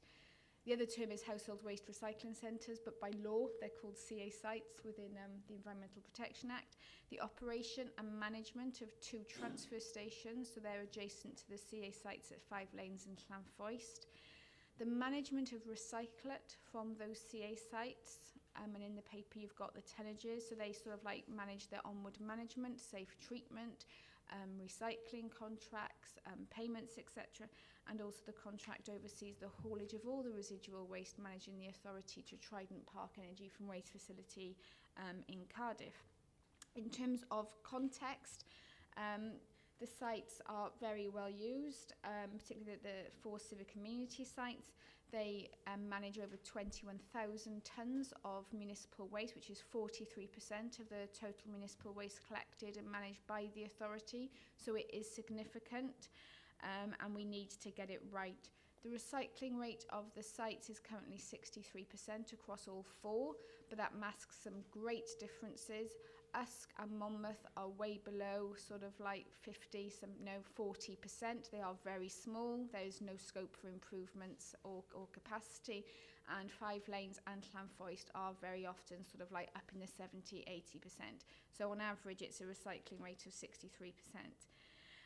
I have to comment, our sites are very, very well run by Viridor. This process, or what's been recommended, is no reflection on their performance, but it is also time, we believe, time to sort of like review the contract and make sure it's fit for purpose financially. So I think the proposal, and we sort of like, there's a lot of detail in the paper, just to talk you through, not on page of the report. So on page 4 of the report, there's a large table which talks through sort of like the different options, the different procurement process. Should it go in-house? Should it be externalised? What's the length of the contract? What's the form of the contract? I suppose the first thing you have to ask is, does it need to go out for contract at all? What's wrong with the existing contract? Well, it was procured last in the early 1990s, and so there is a view that it does need to be competitively tested. So that's our proposal. The next one is, does it come in-house or does it remain external? When we look at sort of like the advantages of working with a partner, they have expertise on running these facilities across, any of the sort of like waste players have expertise in running sites, have massive environmental permitting teams, have that sort of level of expertise. They also have access to markets which we as a local authority wouldn't. We were also very conscious when making the decision to keep it external about the Select Committee's views on the recycling review and management of recyclates. On the curbside review, members made it clear that you didn't want the council getting involved in the market, in engaging with sort of like trading recyclates, etc. Well, that's no different for CA site materials. And also those materials are much smaller quantities. You're talking about paint, you're talking about hazardous, you're talking about rubble, small electrical. It's a far more complex set of materials, and therefore working with an external provider who have, you know, that expertise and access to the markets was our thinking on that. We will, given our timescales, need to run it through EU procurement processes, because we are talking about it being done within the next 2 years. So I'll answer that one before sort of like Brexit gets mentioned. So we are proposing, there are different forms of procurement processes. We are proposing that we do what's called a restricted with negotiation. So we be incredibly clear on what we want to procure, because we are used to managing and overseeing this service. If we get one bid back which is absolutely spot on and affordable, you can do a direct award. But if you have a couple of bids which are very close, it allows you to go into a negotiation process. So it's almost like a halfway house, but it's not as bureaucratic or as burdensome as competitive dialogue. We are proposing that it's a 7-year contract with a +5+1 extension. Why 7 years as the initial? Well, vehicles are needed for this contract for haulage, management of skips, etc. And that's normally the borrowing period for vehicles. So it's trying to tie into that. We were also conscious when we did this review initially, local government reorganisation was still massively on the table. And we also didn't want to tie ourselves into a 15-20-year contract, which then if anything did happen with LGR, then that new authority is encumbered with that contract for a while. So we know our neighbours, Torvine, have only recently just gone out. So by having this sort of like element, whatever happens in terms of partnership working with local authorities, 7+5+1 does give you that opportunity for review moving forward. 5 lanes will need investment through this. It always has a stand trailer at the site at the moment for the dry recycling. So the shed does need to be extended. We've always said we wouldn't do any work at 5 lanes because it needs to depend on how we're going to be collecting recycling moving forward. And we've got an update on the review later on in the agenda.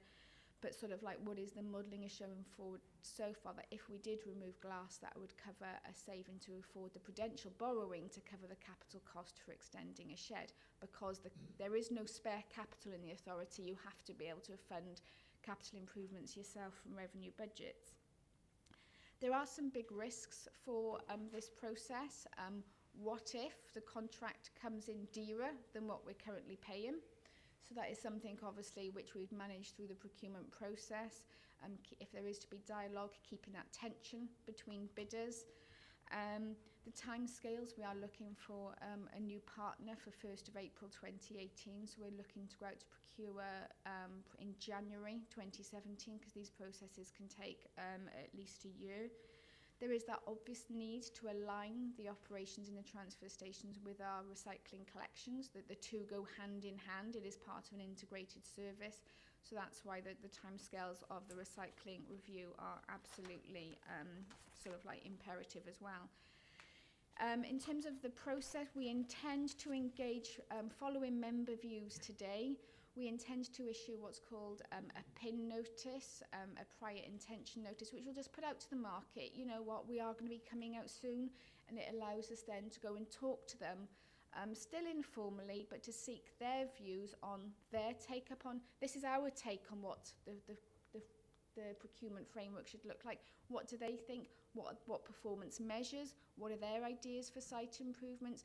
And so on the back of that, we'll then inform a paper to Cabinet, which will say this is what has come from the market, this is what Select Committee said, this is our recommendation moving forward. We intend to put in, it's normal for waste contracts, you'll be used to this with Project GRERS and the AD project, an affordability envelope that the authority can afford for this, so we know within the parameters for what we can do. So should a bidder come forward and it's absolutely spot on and it's affordable and it's great, we can press go straight away through the process. If not, then obviously that will need to be seen seen afterwards. So this is, as I said, it's pre-decision scrutiny. It is sort of like, you know, your views I think we have in the paper. Under section 4.9, we do have to look at some options which we want to consider for our sites moving forward to improve performance. For example, these are just examples. Do we want to open up black bags deposited by residents to get more recycling out, because the recycling is cheaper, particularly at the CA site, than residual waste? You know, we can, you know, some authorities have, RCT have, some of their sites around their county have become recycling only. They've banned black bags to increase recycling. Again, it's also a cost reduction as well. I know obviously we've done the van ban this year. It would be great to introduce a charge for traders to use the CA sites. It is trade waste. It is not the householder's responsibility to pick up the cost of trade waste, but that will require investment in terms of technology, vehicle number plate recognition systems, etc. Reuse at the HWRCs, it is our absolute intention to try and trial something at Llanfoist. But how can the principle be extended? If you look at somewhere like Usk, that site is so small you can barely swing a cat. Mitchell Troy is the same. We've had lots of work done at Troy to see how we can improve that site, and there's very, very few options coming forward. And also restricting the sites to Monmouthshire residents only. Now, some people say, well, that's a great thing. But I'd also then say, well, are you going to restrict museums and libraries and leisure centres to Monmouthshire residents only? It's sort of like, you know, we can't charge residents from outside authorities for using sites. We do know that, you know, down in the south, Newport use 5 lanes. We know that Forest of Dean use Monmouth, and we do know in Abergavenny that sort of like particularly as Powys, Torfaen and Blaen y Gwent residents will come down to Llanfoist, but that's quite often because they're coming into the town anyway to spend their money. So it is that sort of, and it's that sort of element of, you know, public infrastructure. So these are some of the things we're sort of like going to be grappling with about the sites moving forward. These are not sort of, this is just there for questions to take some views on. So in terms of timescales, I said it's come to you for pre-decision scrutiny today, consultation with the market over the summer, and then to Cabinet in October to receive a procurement strategy decision to allow us then to place the ODU notice to begin the actual procurement process. Thank you, Rachel, for that. That's really interesting. Members, questions, please. Tony. Yeah, thank you. Making some sites recycling only by restricting black bag waste or opening black bags. What is the, or are there any impracticalities or practicalities of doing that? And what do you think you would achieve if you restricted black bag waste? Where would that be sorted? Would it increase fly tipping, which I know Carl is more concerned about on the Gwent levels? What is your thoughts on that, really? I'll ask Carl to come on in terms of the fly tipping side, and also whether or not, as I said, Rhondda and TAF have done it. They've told us, you know, that they haven't had an increase in fly tipping, and it has been very much a concerted effort to increase recycling and get that message out about recycling. Trying to look, I think composition analysis has shown that about 50% of our black bags still contains recycling or food waste. So, you know, there is still more we can do to get people to recycle. I think, you know, there is that risk about fly tipping. It's just there as just a starter for 10 to get discussions at the moment. You know, we are sort of like working towards like Welsh Government targets of 70%. It is something, you know, we are close, but we always have to continually look at what's the right thing to do. And obviously recycling is always better than black bags, but it's also that balance. If we restrict at the curbside, then also we've always said that people can go to the CA sites. I think there's a balance. I've just put it out there as a question. To come back on that, later on in the agenda, you're talking about reissuing grey bags, for example. How do you feel that would balance the use of black bags properly then, if you want to put it in a better frame? I think so, like what in the recycling pilot, we do have a stock of grey bags. We have seen an increase in curbside residual waste this year. We have seen an increase in overall waste this year as the economy tends to pick up, but when at the curbside we're not seeing the same increase in food waste and dry recycling as we are in residual, so we have a few concerns. We are going to be doing some capture analysis over the summer, which means we are taking anonymously black bags away and recycling bags, and we're going through them. Remember we did that before a few years ago? That's the only way we can understand what's going on.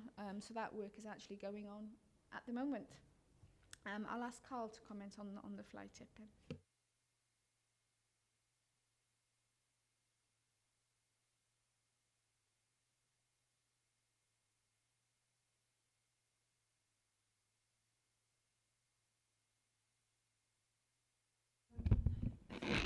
I suppose for me, it's sort of getting to the source of why people do not recycle. So I guess that comes down to sort of education again.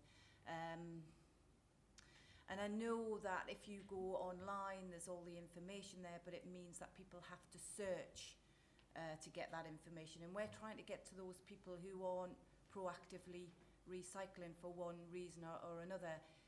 Is there any research around to find out why people do not recycle, and therefore we can try and challenge that? And also, have you got an education program alongside all the other stuff that you're doing in terms of continuing educating residents about recycling and getting information to them? And at this point, this is why I then come to Val, for example, getting sort of leaflets out through every door again, rather than just just expecting people to search online, because a lot of people don't really. There is a plethora of research on recycling, barriers to recycling, and WRAP, Waste Resources Action Programme, have like a framework. I can't remember, Carl might know it off his head, but I'm sort of like, I've just Googled, if you Google WRAP barriers to recycling, there's a whole framework.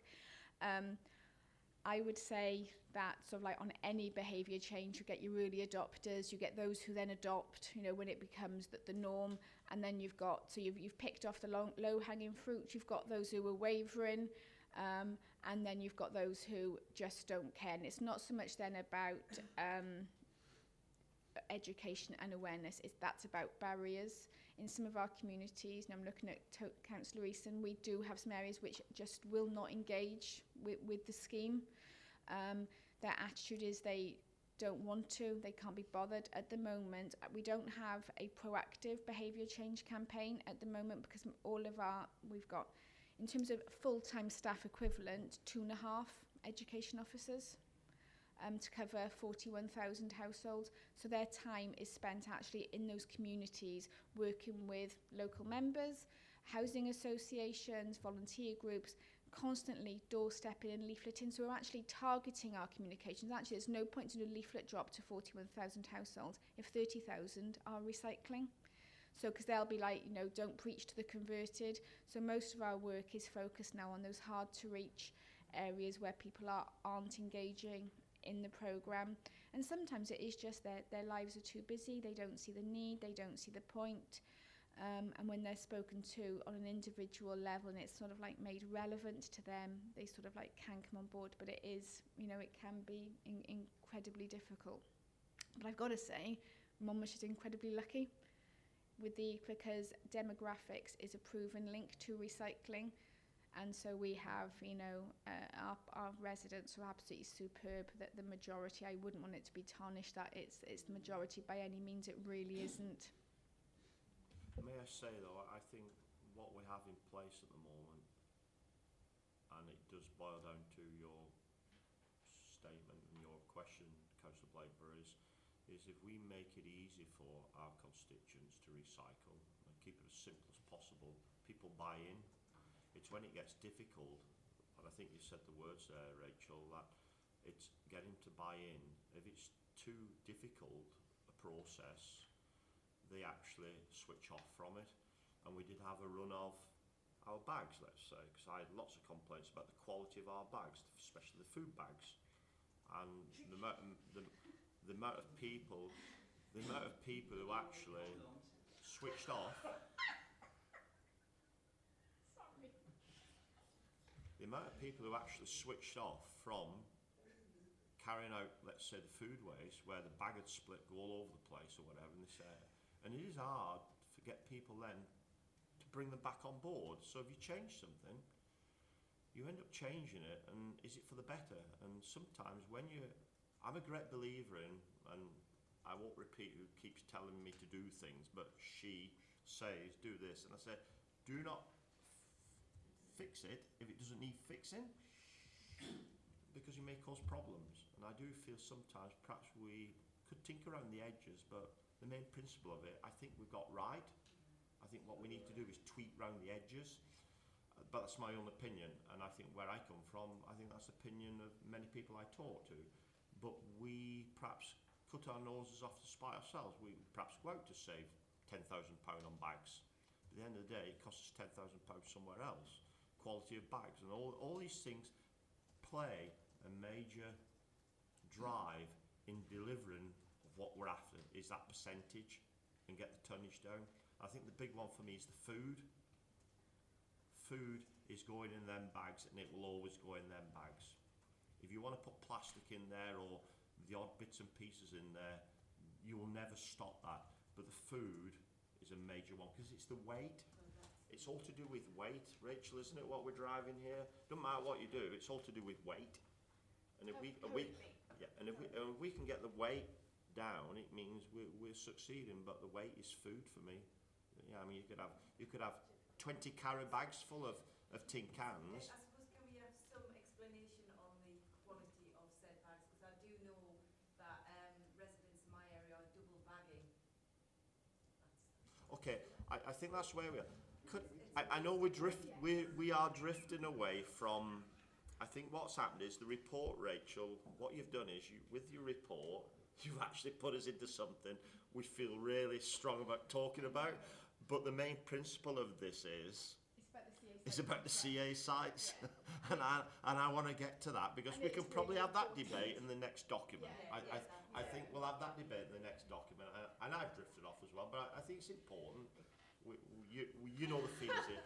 But let's get back to the document, and I think the CA sites, the contract, and everything else, and don't put things at the end. I prefer that on the other one, not on this one, because you do drift us off. Right. Let's get back to the contract. Tony and yeah, David, I support the drift of your report, and suggest that you go out to tender as the way you're putting it, but try and open up the tender process to more than one company, because they've been there 20 odd years.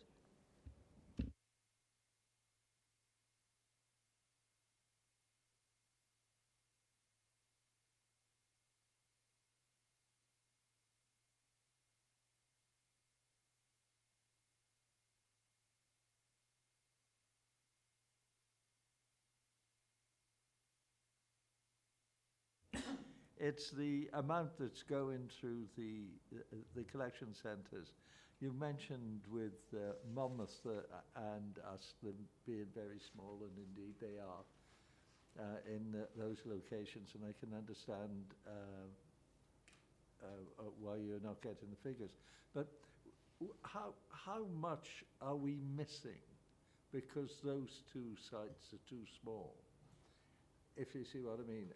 Where is if they're too small to handle, what is the potential? What are we missing in terms of additional waste which would help us with the contracts? And have we explored whether there are alternative sites where you could have a more comprehensive waste collection? Or maybe, because Monmouth and Ask are not a million miles apart, are they really? Is there a site that could be situated betwixt which could be developed to work more efficiently for us, because if we didn't have two and we had one, all the things that goes with that. And the other thing is with 5 lanes, which is close to us, I'd like to hear a little more about the expansion of the range, if you like, of products that could be collected profitably there. What do you think the range would be, and would it be sufficient to justify the expenditure you want to make down there? I've got here. I've got here as well collection of work, the collection and the work practice and safety. I accept you can only go so far with that, and there should be no getting near the edges with safety. But we've been talking about possibly introducing new vehicles. With the new vehicles that we're going to introduce, are we looking keenly at the sort of vehicles that might enable us to get closer to the targets that we would ideally want, without the risk to safety? And the only other thing is, I tell you what about the black bags. I've got a thing about it, and what people put in them. I think actually telling people that they can put their dog waste in their black bag is almost like a signal that you can put anything in your black bags, and I think that is wrong. People don't like putting dog waste, considerable amounts of it, if you like. I know it's psychological, but it's the way it works, in bags close to their home, which you store in for up to a fortnight. I think that's I know that's a personal view, but I think that's an issue. I'm sorry I drifted off with the one at the end, but I do think that is a negative message. Oh, just one more. I did also come to you over the food bags quite early on, and they are absolutely disgraceful. I mean, it's a false economy, because people double bag so that they don't split. It's nonsense. It looks cheap. You wouldn't put a Monmouthshire badge on anything that isn't good and reliable. Okay, thanks, Dave. Okay. On the food waste bags, I'm going to pass that decision to my esteemed colleague, Mr. Kalturg, which we'll come to in a minute. This is where I say, I was on maternity leave for 5 months. And I might be agreeing with members here as well as but you're ultimately in charge, though, I aren't am you? indeed, but And your decision is final, was changed isn't it? in my absence. Okay. Okay, so I have to be honest with that one, because I'm on here. Regarding, I've got to say the green ones as well. How much cop were right, there? the garden waste ones, I fully take responsibility. No. The green food waste. Yeah, that's bags. what we're on about. I thought you were on about the new brown ones. No, The brown, no. the new brown Right, ones. The green ones were better than the brown ones. That's right. Going back to the CA site contract, we did have a bit of work done a while ago on Monmouth. In terms of, as you're approaching that site, we do actually own the flat field at the bottom behind the depot. And work was undertaken by our engineering department to almost model in terms of the sort of like the setup of Llanfoist, in terms of the range of materials that was recycled, how much that would cost. And if at the time it was sort of a ballpark figure of 1.7 million was put on a capital cost of that site. You already heard from Mark the capital sort of like priorities that this morning. The estimates, because of the tonnage throughput, and Carl has got the tonnage throughput for all of the 4 sites, which we can share with you after the meeting and send it round. the increase in recycling and therefore reduction in sort of like residual waste costs going through Monmouth would not cover the cost of prudentially borrowing the capital cost for a site. The increase in recycling rate also is not sort of like in the magnitude of 5-10% to then say, wow, all of a sudden by doing this we'd meet the targets. This year our recycling performance overall for a council, our improvement target for the plan is 67%. That's just being quite conservative with the Project Growth benefit of the incinerator bottom ash, but we were conscious of the van ban and the impact on rubble, so we won't know where it's sort of sitting at, but you know, so 67% is where we're thinking. It could be 68. So we have to almost think in terms of, you know, if we're going to put massive capital investment in, is it financially, can the service pay it back? And the answer is no. And then in terms of what benefit of the recycling rate would be achieved. Sort of things, no, should there be one site between Usk and Monmouth? Well, that would be an interesting one for public consultation. In terms of shutting 2 sites to essentially locate one. There's no site I'm aware of that's allocated in the LDP in those areas for sort of like waste infrastructure. The current planning framework sort of like thinks that they, you know, the sites are where they are. We haven't sort of like put that forward, but obviously in terms of long-term LDP reviews, obviously waste sites, even if they're a recycling site, are still a motive in terms of location. It can be looked at. Expansion of 5 lanes, it's on about expanding the shed for the transfer station, not the range of materials collected there. Obviously, what we want to engage with the market is sort of like looking at the existing infrastructure on our site, realising there's not much capital, you know, within the authority, is, you know, how could they maximise recycling on the sites? What would they do?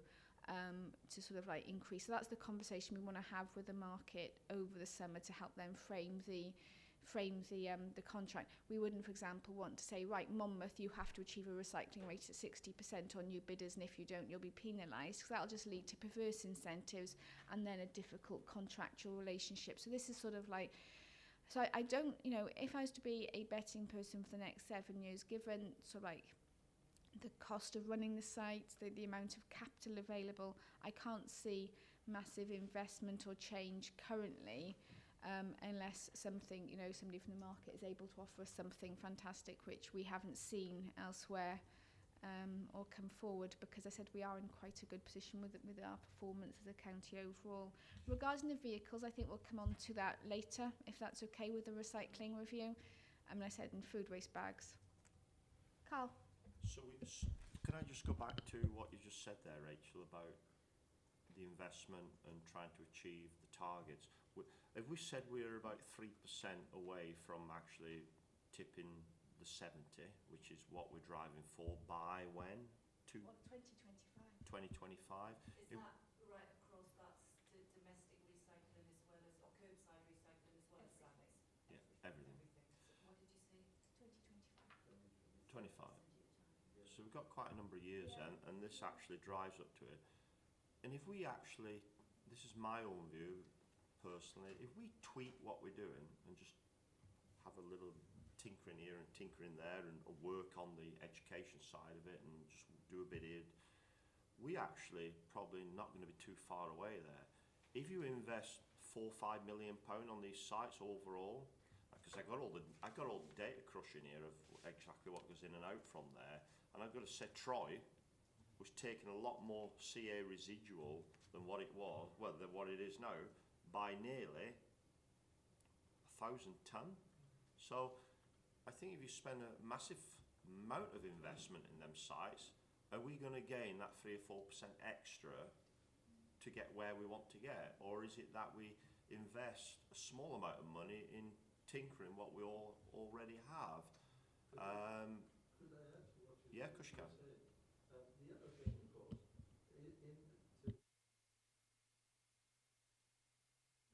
up until 2025, we're going to have a big chunk of houses built in the county as well. So there is going to be more waste. Now, I don't know whether somebody is going to say, oh, I've forgotten about the houses, we'll push the thing up a bit more. But you're right about refining the system to get it to be as efficient as it can be. But there is, as well as that, natural growth within it, Chairman, isn't it, because of the housing? Yeah, I think the Project Green, Val, we went through this with our lead officer on that about the LDP and the increase in houses and the increase in residual waste, and that's all been built into that target. Going back to the development of these sites in the next 10 years, I think in the next probably 4 or 5 years, we need to be looking to reach these 70%. That's my own personal view. But going back to, let's say, 2,000 more properties coming to Monmouthshire with 6,000 or 7,000 more residents living in Monmouthshire, there will the percentage we will have to work on to have the balance. But if you haven't got it, you can't deliver it, and we're quite right. We can't do prudential borrowing it. We can't take it from wherever. It means we're going to have a different way of thinking, perhaps with our contractors. I know we're trying it. Maybe the contractors have the answer there, because don't forget, they're cash rich, a lot of them. They've got plenty of money, and it may be, do we actually do something different with our sites? There's a lot of thinking to be done there with our sites. It may be enter into a lease agreement or even a joint ownership. I don't know. But there are lots of things we can do, but we have physically haven't got the cash, Val. Looking at the different sites, it's interesting, isn't it, when you look at that table, everything's gone up and up except for about 3 items where the tonnage hasn't increased on that thing. Under 3.2, I think you meant 5 lanes, not Troy. Yes. Yeah, it's all right, it doesn't matter. Just somebody might pick up some time. Something we never do, or nobody anywhere, is that no challenge to producers of the waste. You go and do your shopping. There is no challenge. We're always sort of fighting the next stage. It'd be good if the public sort of got involved in that, I feel. Food, that goes up and up and up. I can never understand how people can throw away food. And if they realise the financial impact, the more we tell them, the better. But going to the Usk site, that's a tricky one. It's set in the car park. There's possibly a different arrangement for organising or running the car park with the town council, I understand. I don't know how far that's gone. It's not a good location. It's a popular one. It's a dangerous one with the skip lorries going in and out and huge vehicles going through a busy car park. We've lost 3 car parking spaces because they are continually blocked off, and they should not be. You can have a timetable for when your skips are picked up. That is very wrong. There is a need to look at the Usk site. It's small. The demographics there as well. You've got quite a lot of elderly people clambering up and down metal steps that sometimes the meshing isn't very good. Amiable service there, but there is a need, I think, to relocate that. If you were to close the Usk site and expect people to travel to Troy, it would be a very unpopular decision. Very unpopular. People are very fond of their possessions. It's looking to try and relocate. And also, I think that when you look at one thing complementing another, bringing your stuff to the civic amenity site, your recycling, might help that little town, which, as the visitors said, is slowly dying on its feet, really, Usk. It's regrettable. It's got to have a lift, a boost. So, mainly in agreement with your proposals, going out for your contract and such like, you have to do that, be flexible and have the opportunity to do. I can support that. But what you do about Usk, I don't know. And the management of Usk one has got to be looked at carefully because it is so very different to the other sites. You've got your public toilets, you've got your car park there, and you've got that very inconvenient, dangerous location. So I'd like you to really think carefully as you work through the project. May I ask, Rachel, in Usk then, because I think you made a very valid point. In Usk, is the discussions to be had with the town council on a new provision of a new site, perhaps, so we can actually move it from there. It's not as though we don't have any space anywhere. The issue with the elderly, people who perhaps nip into Usk and go and drop wherever they want to drop off there. It's taking 700 tonne of residual waste in the CA side. That's quite a lot of waste for a little community, I think, if you compare it to some of the other sites. This is residual waste, mind you, it's not recyclers. That is a heck of a lot of for us. The population, the surrounding area of Usk is not great. If you think about it, it's probably it's very small, and I think it's something that we perhaps could look at. Could we actually gain by moving the site and having something else done somewhere else? I don't know. It is hard, isn't it? You say like, well, up in Raglan, I'm only using this example, mate. Up in Raglan, where we have our offices, etc. If you set a site up there, would people go up there to use it? I don't know. And then you're non-stop then, aren't you? You've got sites everywhere, and they all need to be watered and fed and looked after, and it costs a fortune. I think one of our biggest barrier at the moment is availability of capital and or revenue to offset any borrowing costs for any sort of like upgrading sites. For example, you know, if a site was to be worth investment, it would obviously be Mitchell Troy, given the throughput of that site, given the population it serves, and that we couldn't do it for Troy. So then you start, you know, if you can't do it for Troy, then sort of like for a small site such as Usk, no matter how small you make it, it is then, you know, I fully accept your points about, you know, the stairs, the location in the car park. It's not ideal at all. Operationally, it is for the contractor. It's one which they do because they have to, but it's not one which sort of like adds value from a contractual point of view, but it's one which we fully recognise adds a lot of, you know, benefit to the local, you know, to the Usk and surrounding area residents. So, you know, this is the sort of like tensions I think we're going to face through this process.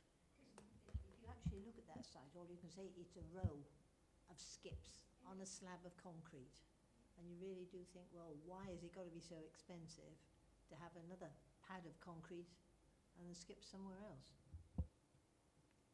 Pauline? Yeah, can I just ask you, is there an improvement in the housing at Coent, and then is at 5 Lanes, does that show a greater income or whatever? I mean, do you work from Coent to 5 Lanes, or you wouldn't know which was which? In terms when of it's being collected? Oh, so if the residents, the Yes. waste is sort of like collected from Kywent, yes, it would go then into 5 Lanes transfer station Right. for onward Right. disposal. And that's an increase in income then, isn't it? It's not an increase in income, it's an increase in tonnage, obviously, because that's what we manage on, and Right. tonnage equals Yeah, expenditure, and for most of the time, not income. Obviously, you know, I think going back, that's sort of like that link between development and sort of like, you know, the CA sites for the future is absolutely right. You know, where we are seeing that them, particularly, you know, now that, you know, the warehouse building was stalled for a few years, they're playing catch up and some now, and that is going to make our sites busier. And also our transfer stations busy, because at some point, as soon as we get to a tipping point where we have so many houses built, we can't absorb that waste in our existing rounds, and we need more vehicles and crews. So, and we have started like factoring those discussions in. You know, we have mentioned to Joy and Mark, and I'll be now raising it with Peter, we don't get any additional money as a result of new development.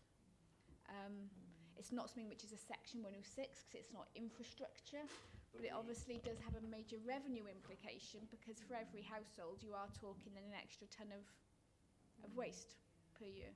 And can you advertise that for the residents going into the new houses? Yep. You know, don't forget.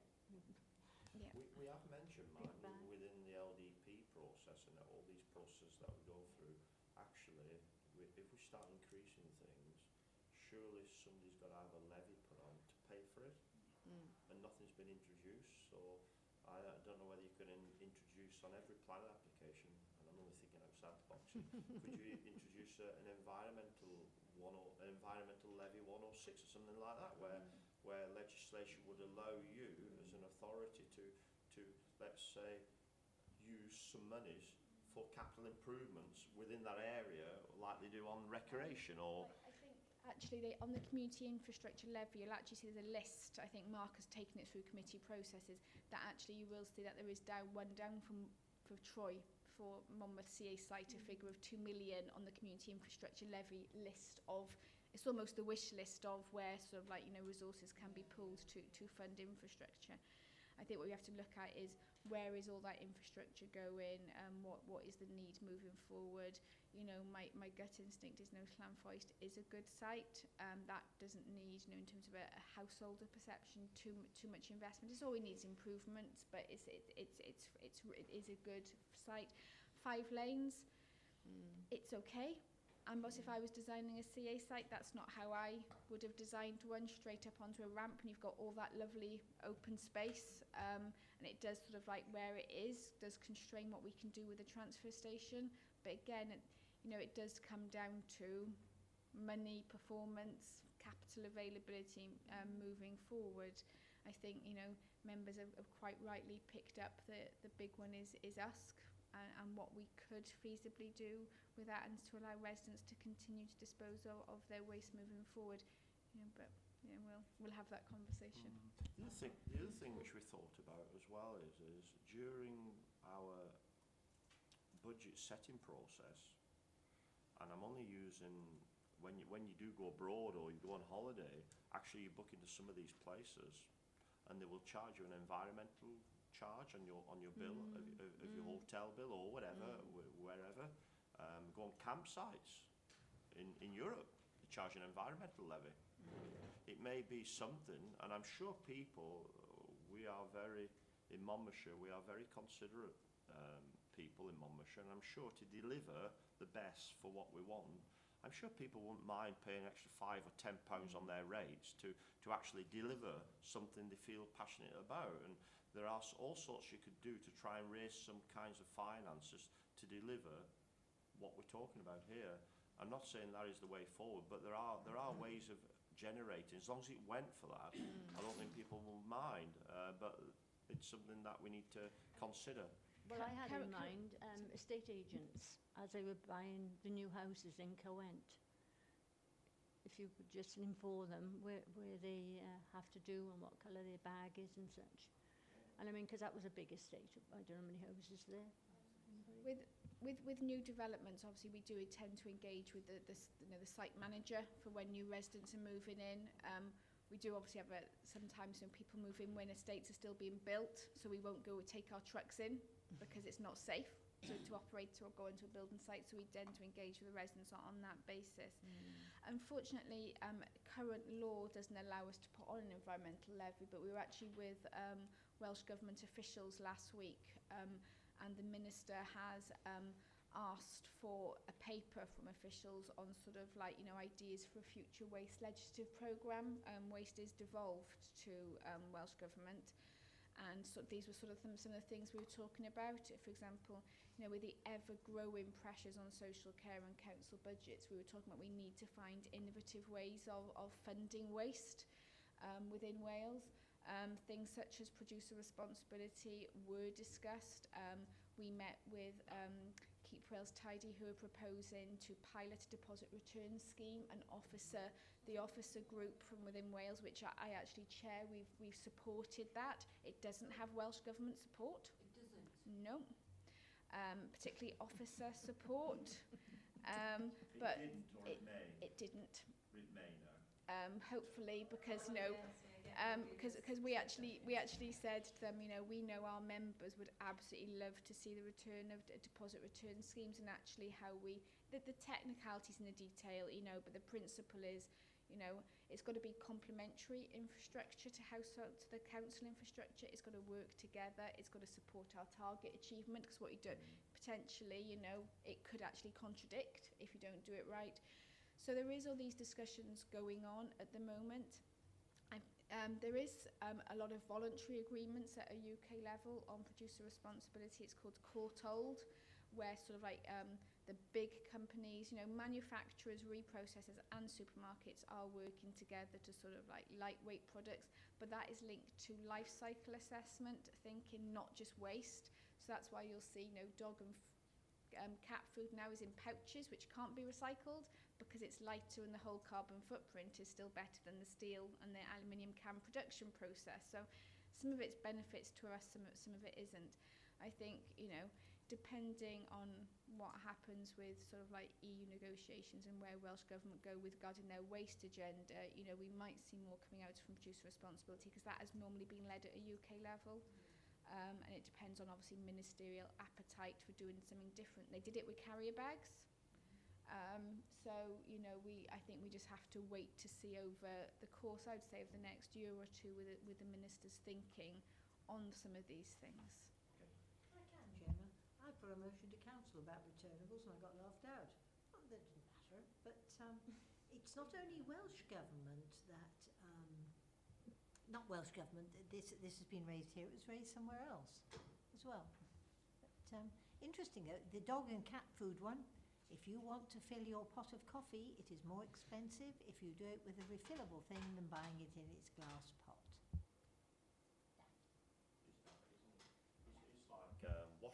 washing bottles or something. They give you all the caps on the top of them. Every time you buy a bottle, you're getting that caption. That cap will probably last you 30 years or something. Because it's going in the washing machine every time you wash. But every time you buy a new one, you get a plastic cap on top of it. And I think, what a waste, because every time you're just chucking them away all the time. But anyway, we are where we are. I'm not letting you get away without these bags, Carl, so can you address the bags? Sorry about that, please. Spotlight on him. Because you've caused me lots of problems where I come from. Charming, isn't it? The officer's proposal. Yeah, we're just going to have Yeah, we want some feedback on the quality of our bags we use. Okay. I'm going to try and give it. And then I'm going to slink out. The bags that we've purchased, so the brown bags, which is what I assume we're talking about, which is the food bags that Councillor Easton's got on the desk. Yeah. Well, yes. So, yeah. So these are cornflour bags rather than we used to have potato starch bags, which were the green ones. The cornflour is considerably cheaper and it's made in the UK. We did go through a procurement exercise. The bags are supposed to be the same quality, so there is a British kite mark standard that they are supposed to meet. We have gone back to the manufacturer. We did have not a huge number of complaints, but we have had complaints about the quality of the bag. We went back to the manufacturer and said, we don't like the standard of this. We will change the contractor if necessary. They came back, replaced the ones that we said were not to our standard, so we had them free, and then they've increased the quality. We have had lots of original people that complained come back and say the bags are now at a much better quality, but there are still some of the older ones in circulation.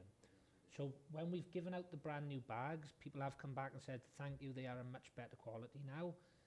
They will take a while coming through the system, but that is happening. We are monitoring the quality of these bags. It was a £30,000 saving. Lots of people said they were double bagging. We still managed to make that saving.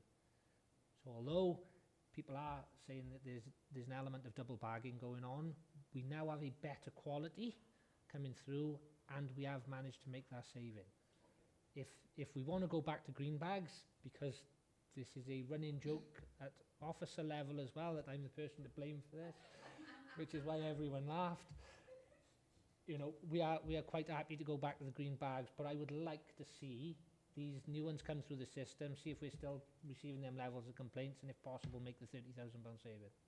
Now, it's okay to say we make £50,000 saving, and it's okay to say we're doing well at replacing this, and the problem we have is what we do is we turn people off, and the people who are just sitting there who say ain't bothering with that anymore, chuck it out, don't bother, and that is it completely. We could have gold-plated bags.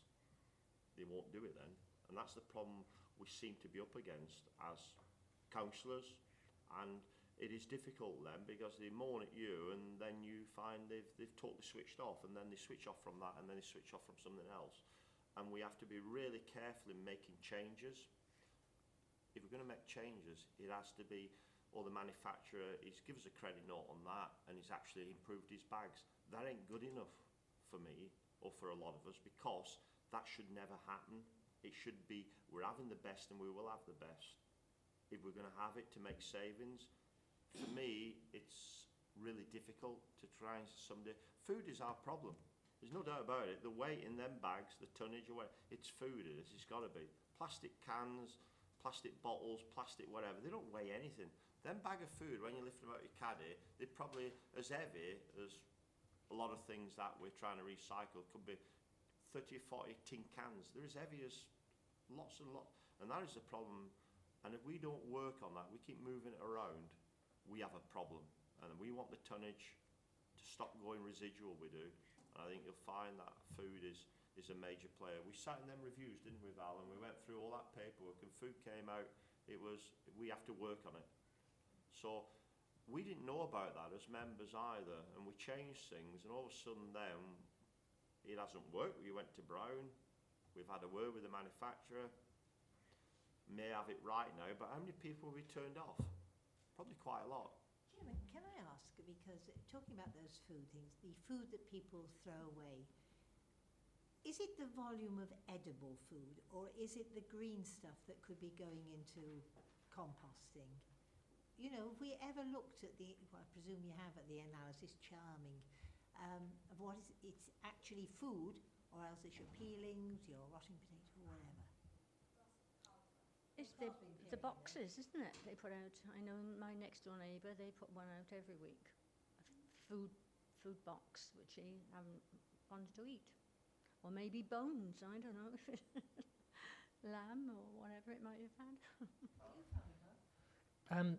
It's a large percentage of the food that's going into these bags is stuff that's gone over its sell-by date, or very rarely gone over its use-by date. It's mostly sell-by date. The manufacturers have started looking at that to try and work with the big supermarkets that the sell-by date, the use-by date, the best-by date are better explained to the public, so they understand what these actually mean, as opposed to a smell test. If it smells like it's gone off, it probably is gone off, you know, which would have happened before we had a sell-by, best-by, use-by date on packaging. So quite a lot of the stuff that's in there is stuff that's edible. The biggest percentage is stuff that is actually edible food going. Not your greens. There's tea bags and stuff like that, but that's quite a small percentage. I agree with the chair that, you know, when we make changes, we risk turning the people off. The change was made, but the standard that we were promised, which was the British Kite Mark, was exactly the same. We saw it as a good thing from an environmental perspective. It's cornflour starch, which is better than potato starch to manufacture, and it's made in the UK. So as an officer, I made a decision on what I felt was the best. You know, a year on, and all the complaints, particularly off colleagues, you know, perhaps it wasn't the best decision. So, but yeah, we will continue to monitor it. Councillor Dovey, could he be your trial for your box of bags next time, and let him trial them, and if you're happy with them, Dave, we'll purchase, is it? Yeah, well, I don't have a problem with a trialing something. Well, it is. I just carry the stuff downstairs, you know. And it splits. Somebody else makes the decision.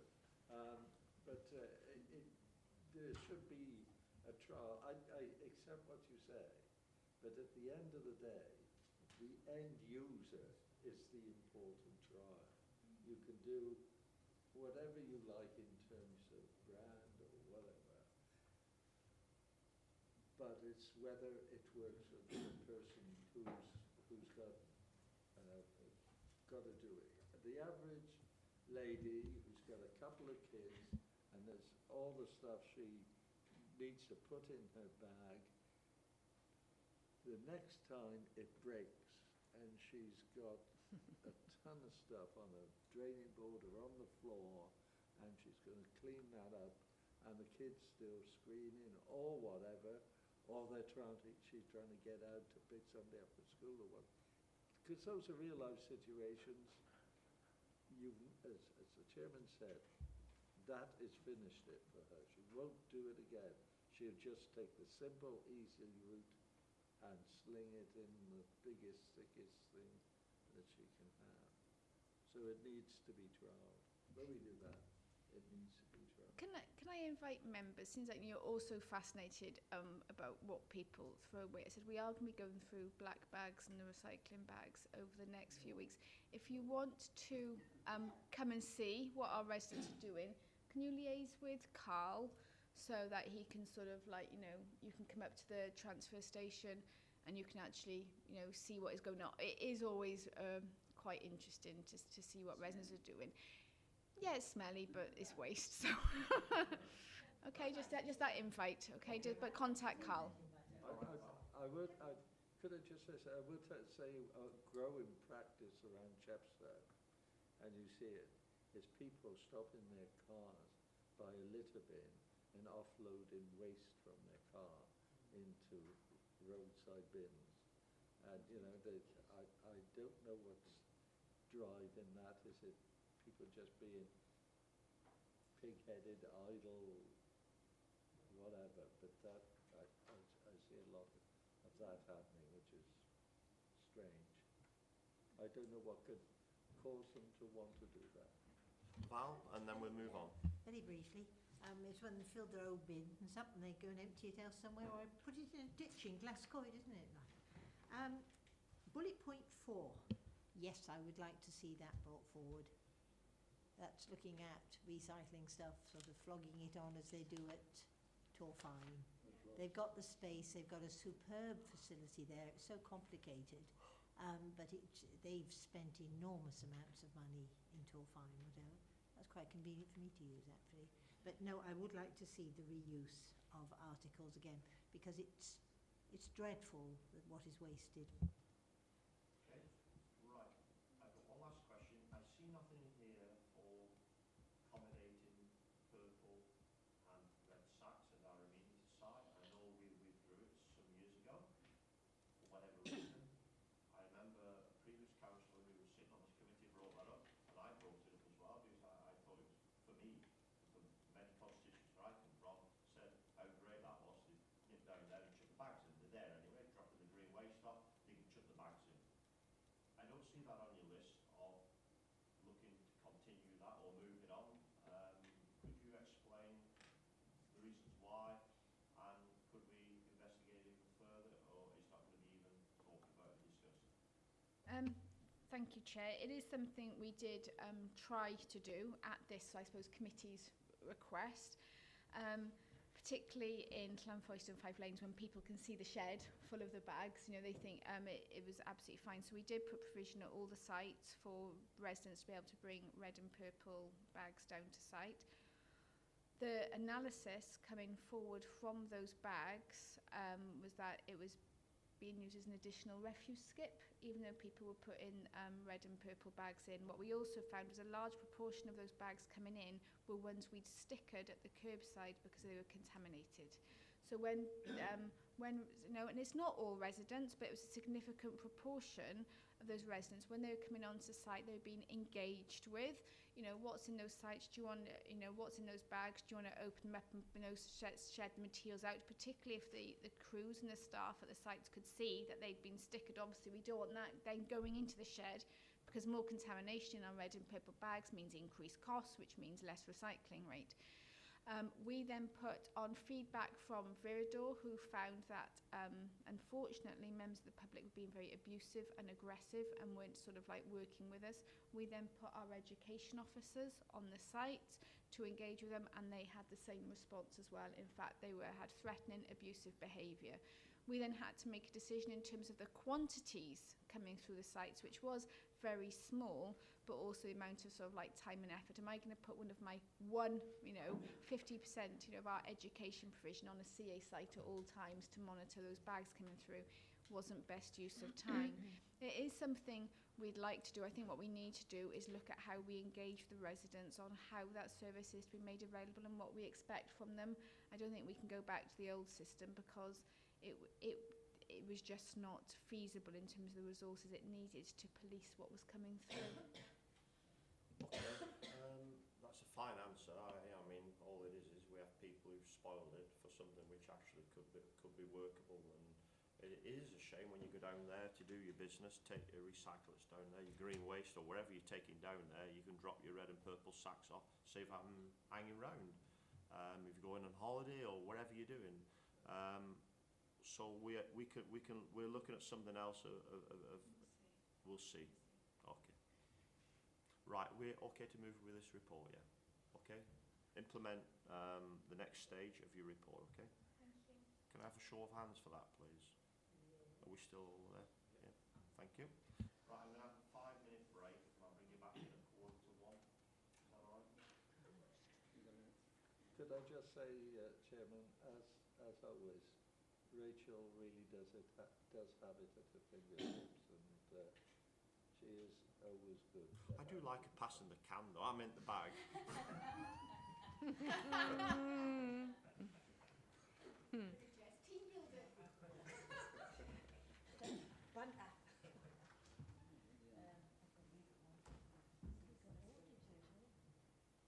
We're going to be here till Friday afternoon, aren't we?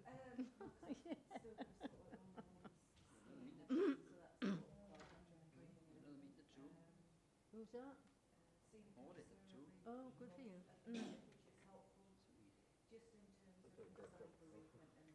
Oh, I suppose I could.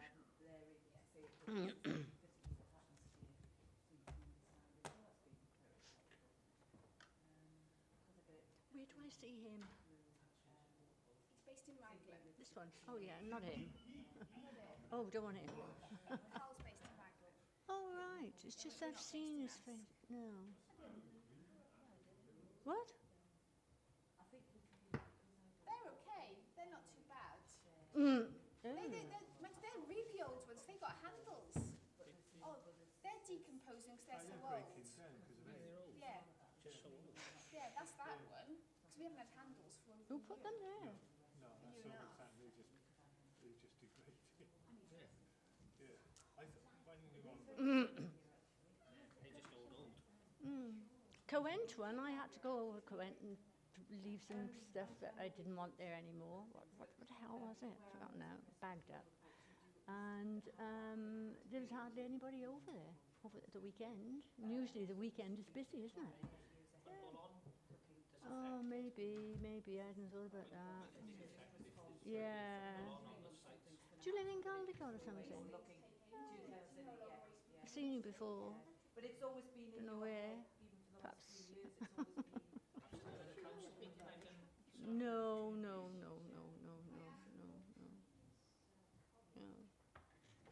Oh well, there we are. As long as we're working together for the better of the people. All right, yeah. See, it's useful getting those explanations because obviously you can go back to the resident and go, look, a mistake was made in the hope of saving us money, but actually the quality wasn't there and they've gone back to get better quality. So. And every resident that's come to us with a complaint, we've gone back to, giving them the other bags. And Yeah, because I think I'm still, because I buy my own bags now because I've got fed up with them. So I've still got a stock of the old stuff. the ones that Tony's got on there, Councillor Eason's got on there, they are probably 4 years old. Yeah. So it's nothing. Actually, these are, they're not too bad. The ones I've got are worse than this. These are written because of age. Yeah. They're starting to biodegrade. Because the ones I were using must have been those corn ones, and those are the ones They're where brown- I'm browny having colour. double bagging everything, and in the end I just thought, We had I'll a just bad- buy my own We bags. had a bad batch of them. They've Yeah. accepted that. We have got other ones. So everybody who's made a complaint has been told this, so that they're back on. Yeah. But the issue for us is, as the chair said, is the ones who don't complain to us. So you see dog poo and green bags, this is the issues. These are the issues now. I think these are just very old. These are just falling apart because of age. They've already started biodegrade. They just roll them up and put stuff in them. He goes, all right. I don't have any problem joke, that's all. As you can see, I've had problems with it. I'm continuing. We've got a meeting planned with MHA. MHA? MHA? Yeah, for Oakley Way? Oakley Way. When? It was planned for last week. Yeah. We were going to meet with officers to discuss all of the MHA properties, and then it was cancelled because football was on. No, not last week, week before. So it was cancelled for the Wales-England match. Just officers, is it? Well, there's no reason why it can't be. Where are you meeting? We were going to meet at the One Planet Centre in Landforest, but it may be that we come down to Caldicot. Let me know. Well, yeah. Excuse me. Thing is, they're moving out people of the Oakley Way now. They're leaving bloody beds out on the road. I've seen some of the pictures of last week. MHA should be paying a lot more, contributing a lot more. I think they should. Beck has been down there now this week and is going to put some more posters There's up. a bed up by the top end, I see that. A lot outside the shops. Oh, I've seen a couple of pictures, there's quite a lot outside the shops. Well, yeah, and it's part of it, you know, our guys are probably spending, what, 2 hours litter picking before they cut the grass? Yeah, they do. Yeah. It's a bloody nuisance. Well, it's tight that we haven't got it, to be honest. So when... I I'm haven't not had sure... a date back off them yet because they've just gone through a restructure now, so... Let me know, see if I'm available, if I can get Cheryl there. is who I've been speaking with, so... When they come back with a date now, I'll let you know. Yeah. And I'm not sure I can make the living levels on the 18th. I'll be there anyway. I can't, I'm up here, I am, so it depends on what the score is. I've just asked there's a meeting on the 18th. They normally cancel them. Farm Trust, but let me know about that. If it's local, I'll come. If not, we'll be any own bother. Oh, yeah. Well, it was going to be in Abergavenny because we were discussing properties in Abergavenny as well where we got similar problems, so... But yeah, it's mostly about the meeting, I'm sure we've been taking up a lot of it. Right. We've got a bit more on this bloody agenda. We've got a meeting at 2 as well.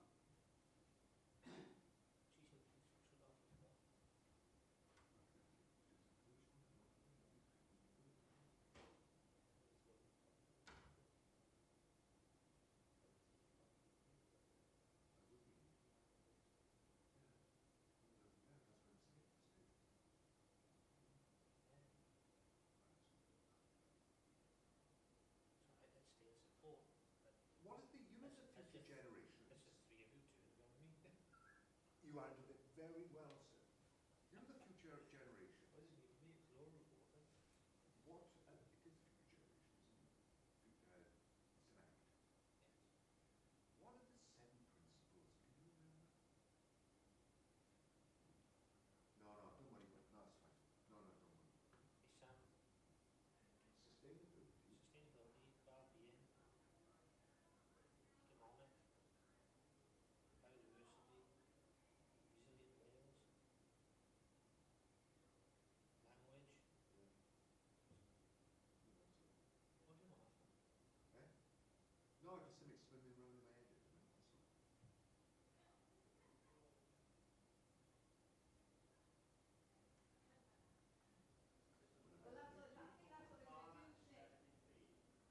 Well, that's what they're doing, Nick.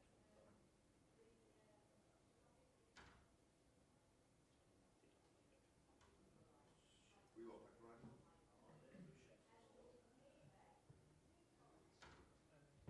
We really ought to get some decent coffee in this place. Yeah. The point is, I'd buy some, but everybody'd nick it. That's the trouble. What was that, David? I'm not saying that, so we really ought to get some decent coffee in the place. Trying to mitigate really because obviously When you look at those... What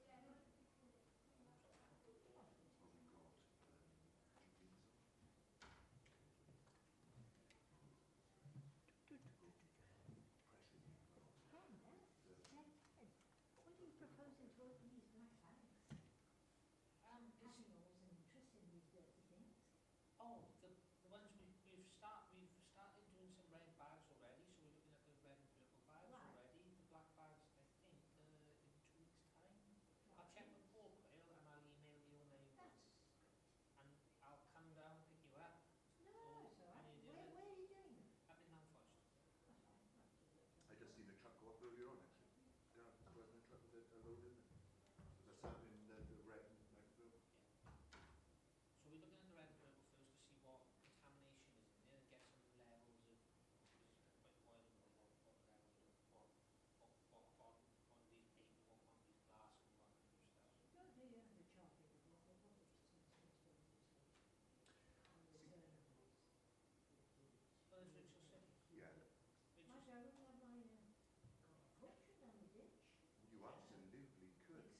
a week or something to the National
Yeah, I'd like a full report on street lighting, you know, how many lights we converted, what it cost, where we're now going. Now we've got a grant for LED lighting. An overall view, because I think that we should, as I said the other day in other meetings, we ought to have a 4-year plan, 'cause I think one thing has overrolled into another year. So a full report on the lighting. And you mentioned that in with that was the RSC cuts and the cutting of the verges and stuff, wasn't there? We were needing an update of where we were with that.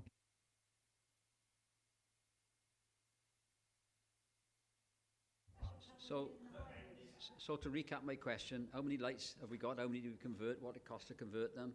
Now and what is it? All that stuff. Yeah.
hub in Abergavenny, particularly because I understand the police will be...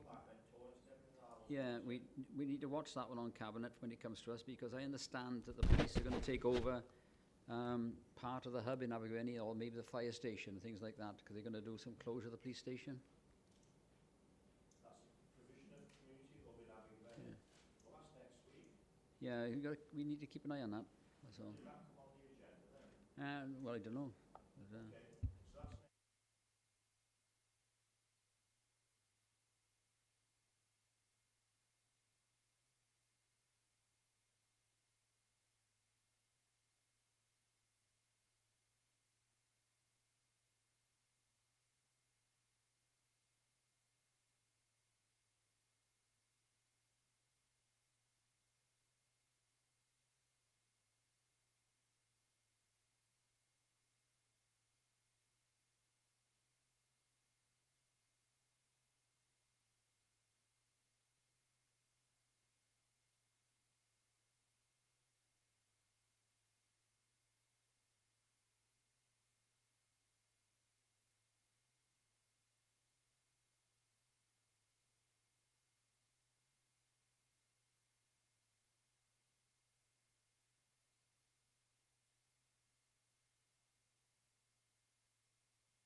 through this report. I think we've covered We've a covered, lot of this. we've, Let's we've, been going along we, the last we, one, yeah. we have covered a lot, but it's just sort of like just to keep members fully informed, because obviously, you know, the recycling review has been a very big process, and hopefully, you know, inclusive, and we've kept committee informed all the way along.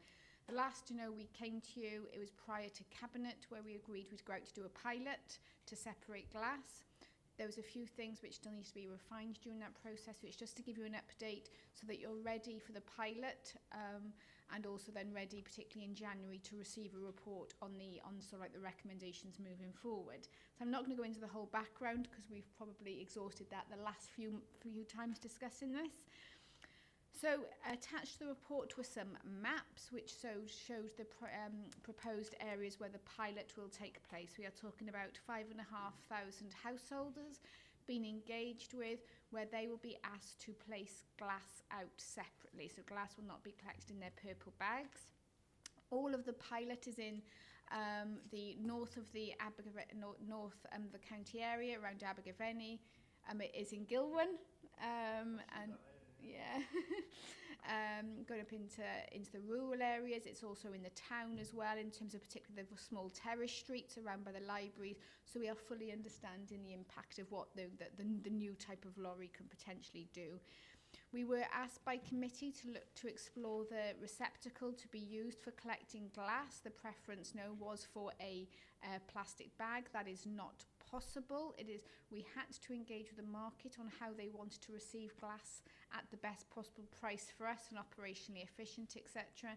And the advice coming forward from the market on how they want to receive glass, and also from our own operational, what's health and safety best for the staff, was that it's actually, it's going to be a box is going to be used to then, it's going to be then tipped up into a pod onto the vehicle. I suppose what we wanted to share with you also was what we will be measuring through this process to help us make an informed decision. So within the report, there are the key measures that we will be looking at, and that's in terms of complaints, public acceptabilities, the feedback on the boxes, operationally, how efficient is it, how many vehicles do we need, how many staff would we need to collect it, the weights coming forward, are we seeing an improvement in recycling? We'll also be looking at the back end in terms of the quality of the material produced, the economic value of that material coming out, and therefore then the overall financial perspective of the service. We are proposing to go live on the 12th of September in those areas. So what we are planning to do over August, which is not a good time for comms because of sort of like school holidays, it's just a warm-up campaign. That's why we've sent it to all, You know, we sent it to the relevant ward members, the maps and this report, not just to committee members as well. So they've been getting, and I know so like Councillor Harris has already included it in his newsletter for his residents, for example. We'll be doing a warm-up just in terms of some changes coming in that area, and then first 2 weeks of September there'll be direct householder engagement with leaflet box distribution. We're going to be engaging with town and community councils to make them aware of what's going on as well. So that is, you know, we just thought we'd just bring that to you now so you know what's to be expected. I think we need to invite potentially committee to come out to see it in operation potentially in October. You might be experiencing it as a resident, but, you know, to help you make an informed decision, you know, we can potentially go out and see the operations on site. I'd suggest not just the collections, but into the transfer station as well. We are then looking at a turnaround time of coming back to committee in January, with then cabinet in March. And these timescales are very, very important. Our current vehicle stock, we have really sweated. We are running waste vehicles now which are 9, 10, 11 years old. They are on their knees, and we need to replace them. But to replace a vehicle, you need to know what you're buying. And it takes up to 9 months to buy a refuse vehicle once you place the order. So if we get agreement in March, we place the order in April, we still don't get the service in place or new vehicles in until 2018 at the earliest. So, you know, we can't afford, you know, delays or much longer because of just sort of like the current impact operationally on us sweating our current assets. So that's all I'm going to say on the recycling review, because you've had this lots of times before. I've got to allow members first, Debs. I've got Tony and then Val. But you want to go, Debs, yeah? Yeah, okay. Will members be acceptable that Councillor Blaiborough comes in before you? Yeah. Debs, there you go. Okay. So the three questions are, again, what's the motivation for the trial of the black boxes? What is the cost of the trial? And how are you going to measure success of the trial in terms of what do you need to see before you trigger an all Monmouthshire County Council approach to black boxes?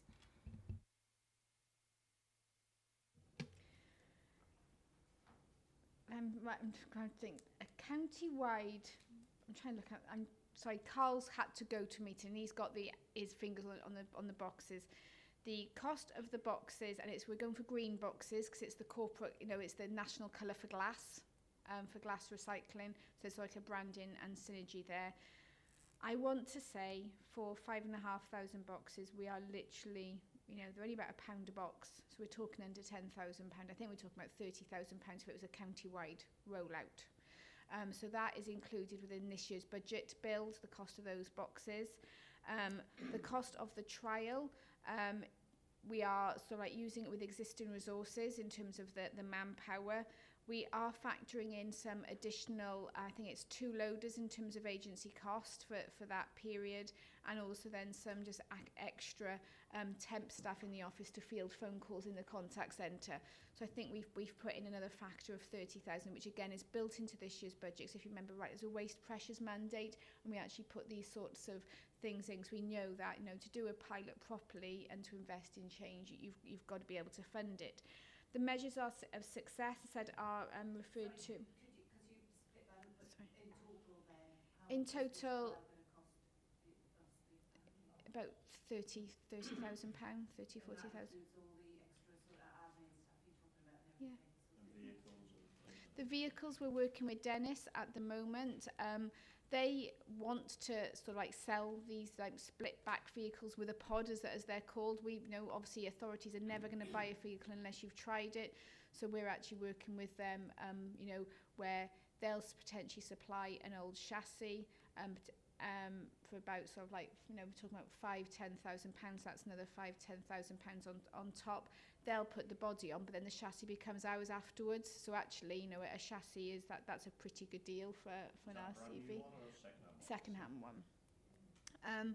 So, you know, we are talking, I'd say like maximum cost, so like £40–50,000 for the pilot. But that for the RCV chassis. One of them. Cost of the boxes for the trial. 5,000. So in total it's around about 50k for the I think, sorry, you know, in terms of when we're doing the monitoring, so the budget monitoring, you know, we're talking sort of like 2 agency staff, so it's half a year's cost, so that's 25 then.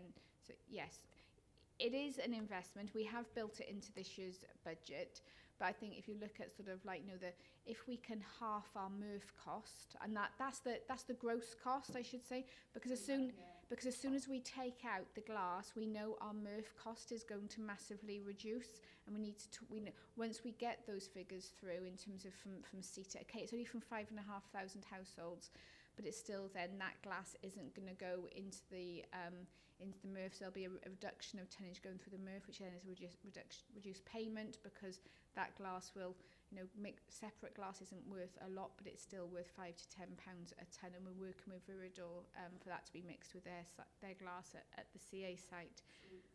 So the results of the trial would look like what you're looking for. What would be a success for you then? Success for us is, and be honest, an improvement in recycling performance or no change. Because we have a good performance at curbside recycling already. Yeah, this change, we have to remember, is not so much about driving a massive change in our residents' behaviour. It is all to do with the financial performance of the service and the environmental best things to do on managing materials. Glass is a problem for MRFs, and we've always said that it's great from a householder's perspective. I love our service because I'm a resident, but we have to accept that glass is a problem. We've been told by the existing sort of like contractor and by others that if we took glass out of our commingling, our current rate, which I can't say because we're live streaming because it's commercial, would be halved. And glass makes up 30 to 40% of our purple and red bags. We know overnight that is for us about a £250,000 saving a year. So we have to, and also the glass currently that goes into a MRF goes to aggregate recycling. That is not good recycling in terms of our well-being and future generations' goals. Glass should be going back into glass recycling. It can't when it goes to a recycling facility. So that the review isn't so much about householder performance. We want to obviously maintain it and keep that. This is about environmental performance and cost performance of the service. So those are the measures. Could I just ask on that point then? But the risk to us is, same as we've talked about food waste going in the bags, the risk to us if people don't take the glass out, it goes to the MRF then, doesn't it? Yeah. So there is that massive risk as well, whereas people don't care and they just get on with it. Yeah. So there is a risk to this as well, isn't there? A massive risk really, more than anything, because we could end up investing the money in doing this, even on the trial. If the trial doesn't work on the basis of is people don't do it, we have the risk then of the glass going in either the purple or the red sacks going to the MRF, and the contractor saying to us, actually, you've still got glass coming in here, like we cannot accept that, we're going to give you a reduced rate. So it's a massive risk, that is. What we are doing is, this all comes down to our communications plan, our engagement with our residents, our sort of like presence in those areas, those first few weeks of the trial. We will be doing capture analysis again, so going through the recycling bags and the glass and the residual for that area in November. That is in the plan as well. So, so we know what is going on. We're not just based it on a speculative pilot. The reason we're doing this is because we exactly need to, and it's better to try it with 5,500 householders than with 41,000 and get it spectacularly wrong.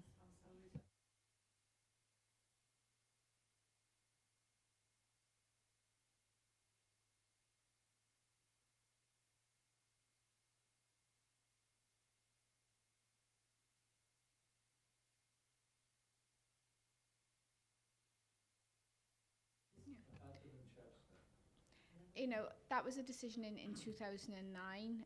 That was based on sort of like cost and performance of that that service then. The county, designed a very successful and popular scheme. What we have to accept is that from 2009 to 2016, the market has changed, law has changed, and sort of like glass is becoming more and more of an issue for MRFs. Also, Monmouthshire seems to have far more glass in its waste than most counties. Well, and so therefore it's more of an issue for us than some other sort of like commingled authorities. My general whinge that you're going to try and get the message out, and I do wish we did what Torfine does, put a paper out so that all your electorate will know what's going on, because I know what's going to happen with me. They're having it down that end, Val, you've got it, it's not happening here, what's going on? You know, we could put so many messages out clearly. It's just...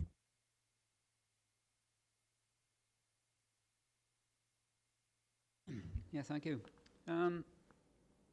I think this is a stealth way. We're finishing up with boxes again, to be quite honest. The reasons you use, I'd be critical of you, the reasons you use about health and safety doesn't wash with me really. You've used our health and safety officer and an external one. If the reasons now are unsafe, they must have been unsafe before. So where was our health and safety previously? Bags, you say bags, strain is placed on one shoulder. Well, you see how the operators work. I think they know what they're doing in terms of how to pick things up. Rigidness to support the loader during emptying, I don't buy that. And you say bags are high risk of blowing away and spillage on the pavement. But this committee didn't suggest you have a Hessian bag. This committee suggested you had an alternative green type plastic bag, bag, and that the bottles would go into the lorry based on the segregation. But you say you've got a contract with a firm, or the contract is with a firm. Did they insist that the glass be completely separate from plastic bags, or what? Because we went through this as a select committee, and that wasn't one of the conditions, one of the criteria that we felt we were discussing. But what I do feel is that once you go to a box for glass, it won't be long before we go to a box for plastics and a box for cans, back to where we were previously, which then puts a strain on the operators who at the moment have got a flexible way of working. They send a pilot out. The pilot does the sorting, the collecting. Then the lorry comes around and they pick it up in certain spaces together. So they found an efficient way of doing it themselves. I think I will find that you will be going back to boxes, which Newport do, and eventually we'll be back on boxes. You didn't know how they're sending a pilot out, did you? The operators? Yeah, we know they do what's called bagging up at the end of cul-de-sacs and roads. Ideally, they shouldn't. But look at the time it particularly saves. in terms of sort of like, you know, as long as they're managing contamination when they're picking up those bags and putting it down the end of the street. In terms of, yes, glass was requested by this committee for us to look at it being collected in a third plastic bag at the curbside. We didn't just engage with the current contractor, we engaged with the glass market in terms of reprocessors, and we had an overwhelming 100% rate of, do not give us glass in plastic bags, we will not take it, you'll have to pay us, not give us an income. We then explored getting a bag opener. Now a bag opener is a big cylinder, and all that will then do is crush the glass, which then means we might as well send it back to a MRF because it's completely counterproductive to what we were doing. The other option then was then the reusable bag, which is what this analysis is based on, because we, you know, this is all about quality of recyclate, the best thing to do, and plastic was, you know, we are in a market game. We do, you know, we have to get that balance between what our residents want and what the markets want, and that's our role, is to manage that balance. And with the glass, you know, if we do want income for it and not pay for it, or sort of like for it to be cost neutral, it can't. The market won't accept it in a bag.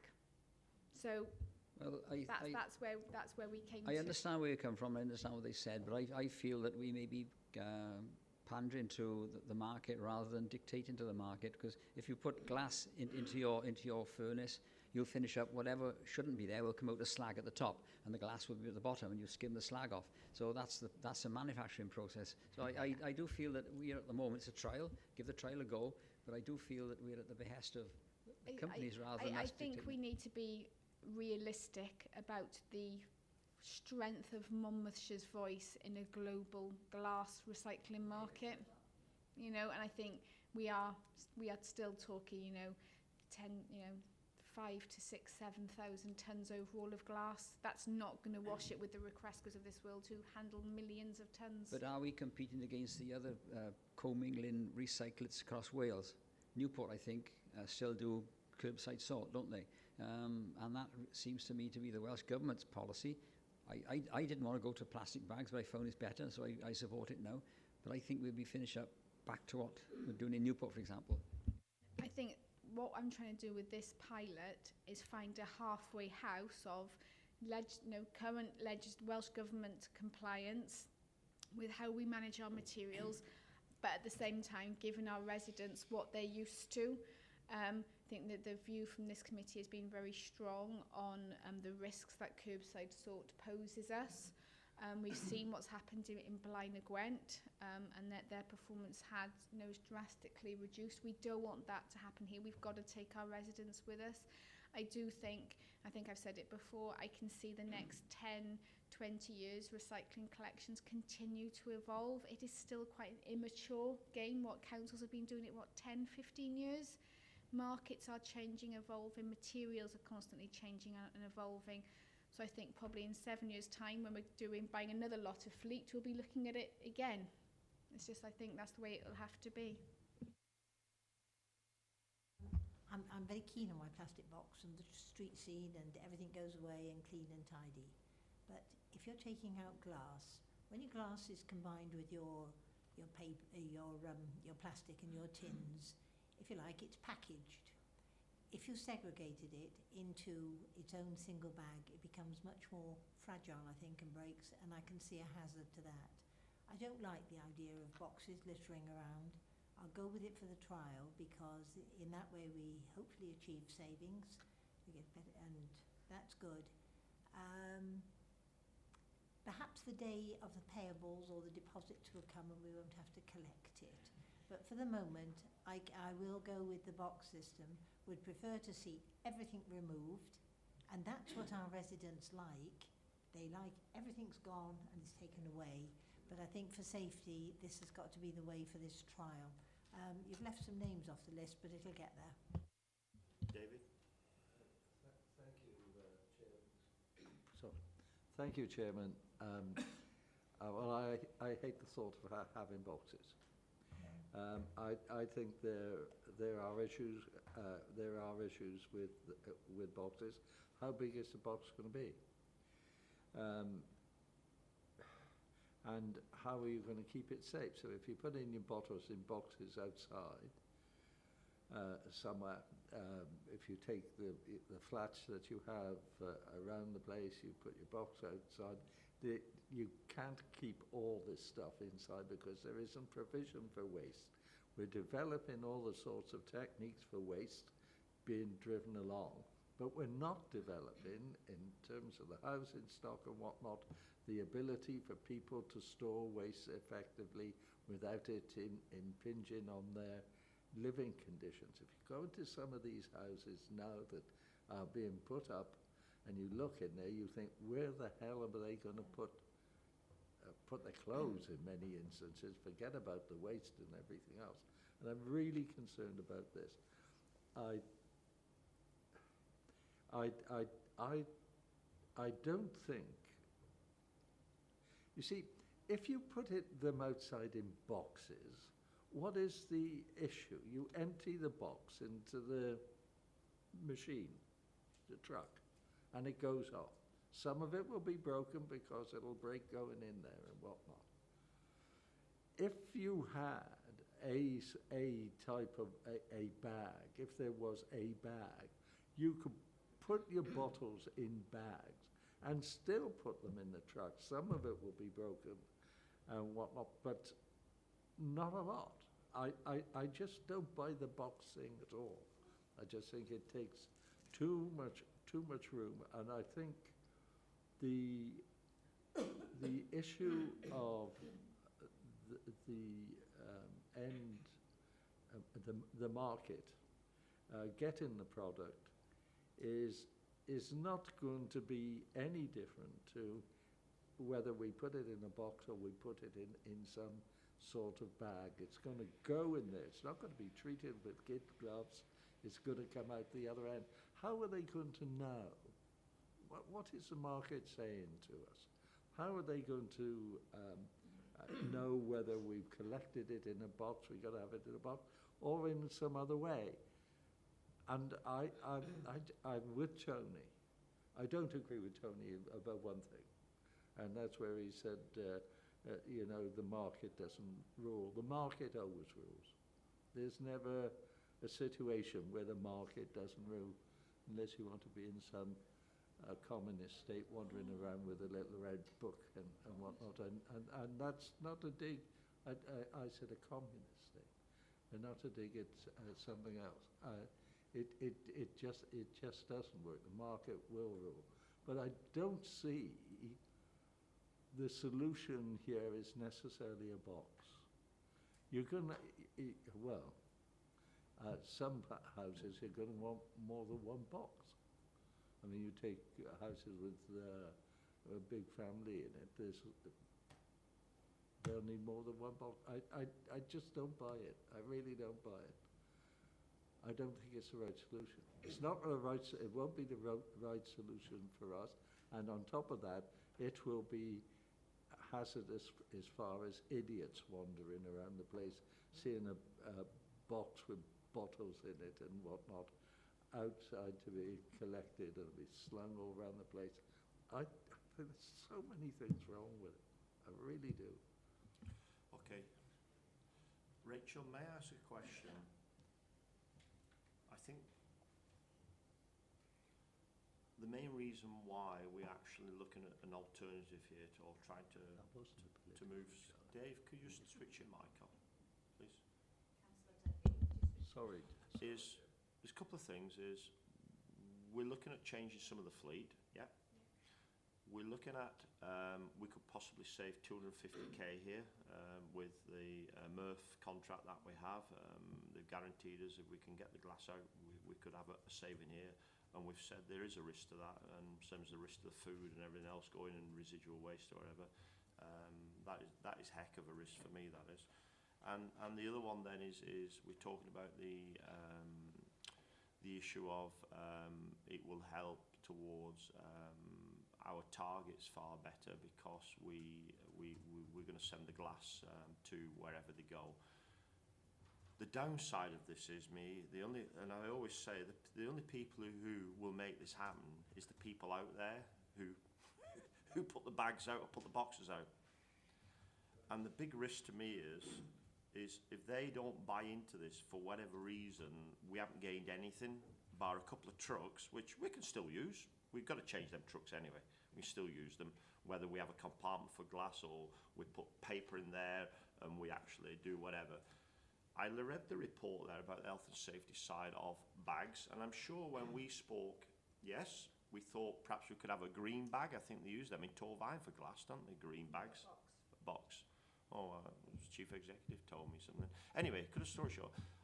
I thought we were perhaps discussing a bag like we use for the brown bags for the waste, but half the size or whatever. You take it up and tip it in and chuck it back or whatever with a bit of a plastic mat in it. Yeah, but hang on. So we've got a box. I don't know what literage it is, but whatever. The guys are going to get there. There'll be bottles probably standing a lot higher than what the box is, big wine bottles or whatever. So they're going to go and they're going to tip it in, right? Probably that then will have to come in and push the glass to the back, to the front, and whatever. How it works, I haven't seen how it works. Hang on, let me finish. So yeah, that's great. Then the guy has to take the box back and put it wherever he's going to chuck it or whatever. And I was thinking, well, if we went for the bag, like we have the green waste in the brown bags, just as a trial, probably half the size, because where I come from, probably me personally, I've got to use my personal, that's all I know about is, I probably won't put one out every probably 6 weeks. That's all I'd be using it for, jam jars, whatever, different times of the year. I'd probably use a lot more them items with glass. That's me personally. I'm probably middle of the road person. I was thinking, well, if we had them bags half the size, and I was going to bring one with me because I got some at home which you get metal in them when you're buying stuff, and metal comes in them nowadays. You could tip it out into the wagon, same as you're tipping it out with the handle on the bottom, put it in the wagon, and then put the bag back. Yes, they're going to blow all over. You said that in the report. But they're going to blow all over, the boxes are. And what I can understand is we thought, would there not be a better option of having a couple of little scenarios here, is do the bag and do the box. Because it's actually trying to please people here, because if you don't please them, they don't want to do it. We're back where we started. We've got no savings, but we've got a couple of new wagons, because the glass will go in the bags. And when you have half a dozen jam jars or wherever you have there, wine bottles in your purple and red bags, you've still got the same weight there. People aren't going to drink more or use more glass because we've gone to a new system. They're still going to be there. It's just the packaging side, what Val said there, is yes, when they're in that bag, half a dozen bottles, they are cushioned. But I can say now, what I've seen about people with glass, actually, they put it in their own bag. They put it in a red or a purple sack. Them who use a lot of glass, they actually separate it. It's quite surprising when you see it. And I don't know what gains we're going to have. Now, if you had a bag half the size of what we have now, which was a little bit more strong, and you chuck that in the wagon, I think the breakage on that would be no different to a breakage of tipping it in there, personally. That's my opinion. You would then go and tip that out wherever we tip it out. Would be in, I'll tip and foist. The machine would come, you would open whatever you do, and that would tip it out, so it'd all go on the floor there. And instead of being spread everywhere as glass, it would be in bags. You spoke about then having a ripper to get that plastic off. Well, surely can we not think of something where we actually can, within the contract, have that pre-sorted, let's say, with the bag, and have the bags taken out of there? I'm just trying to. I honestly, I don't buy into it. I don't. Sorry. I think so. Right now, I think Councillor Dovey sort of like says, you know, the market does rule. We engage with the market. They want the glass loose. When you engage and put material onto the market, they come and look at how you collect it, how you manage it, and then how you package it up ready for onward sale. So that's what we've done. The market have said they want it loose. They don't want it in bits of aggregates or shards. In terms of glass being collected in a plastic bag, nobody is doing it. We've looked at, is it feasible in terms of then opening the bags up at the transfer station to then get the glass out. If you're doing it properly in terms of the volume of glass, nearly 40% of our commingled glass, you might be an exception, is glass. So we have nearly 4,000 tonnes of glass a year coming through our red and purple bags at the moment. That's a lot. Okay, the plastic bag was ruled out because you need, if you're doing it sort of like optimally efficient, you have a conveyor, you have a bag opener. That's what they are. It's a large cylinder. You know, it's basically a disc cutter, but opening black bags. Glass goes on a conveyor belt, goes through that. It's going to get crushed. The market told us they didn't want it.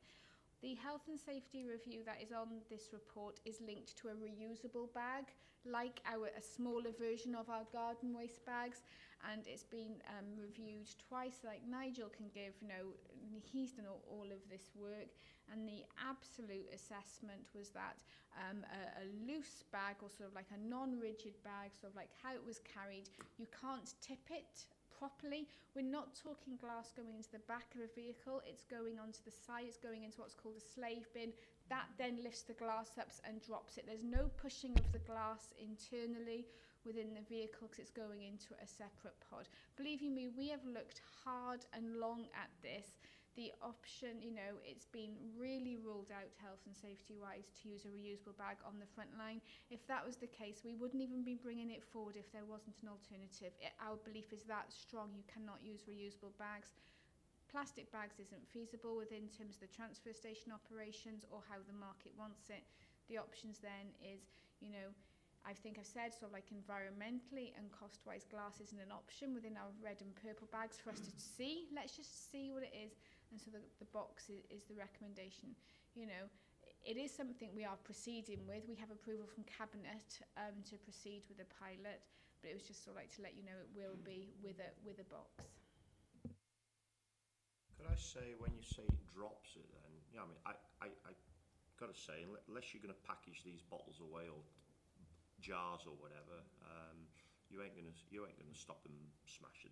There's no doubt that's gonna happen. Like some quality, yes, the large bottles, the green ones, I think they're quite hardened, whether they're wine or whatever bottles. But some of them are so flimsy. They're built so flimsy now. You know, I mean, you only have to bang a jar nowadays and they'll crack or whatever. It's almost like sugar glass. Yeah, it's not. I think most of the stuff isn't quality glass. So we're gonna have breakages there. and it looks like the mind's been made up. We've just been informed there, the cabinet approved this, and that's what you're going to have. Well, let's be straight. If people don't buy into it, then they're happy with it, we have a problem. We have a problem. Yeah. So what's the alternative B then? With respect to Chairman, that's why the trial's been written. So what's B if the trial doesn't work then? But we'll have to come back and look at other alternatives. But you don't want I to, think- you've got to save 250k this financial year. Wait, there's no savings within the MTFP linked to this review. Those are the high-level figures we've been given from our current MRF provider. What we just said, if glass came out, that saving would sort of like offset some of the borrowing we need to do to invest in 5 lanes. There said even for 17-18, the recycling review is not expected to deliver a saving because this wouldn't be in place until January, February 2018 at the very earliest. So there is no figure within the MTFP linked to this, and sort of like Joy as Section 151 has accepted that because it's like Project Growth. You can't actually know what the saving is until you press go that day. We do have to make a decision about vehicles, but we also have to make sure, that, and this is what the pilot is about. It's getting that halfway house and that balance. MRF capacity within South East Wales is non-existent in South East Wales. We have to go over the border, and it is getting increasingly hard. We are lucky we've got a relationship, with CETA now, but you all know how much that is costing compared to previous contracts. It's just something we've got to just be mindful of, because once we do this, we do it for 7 years. So we've got to get it right. Would it be an idea?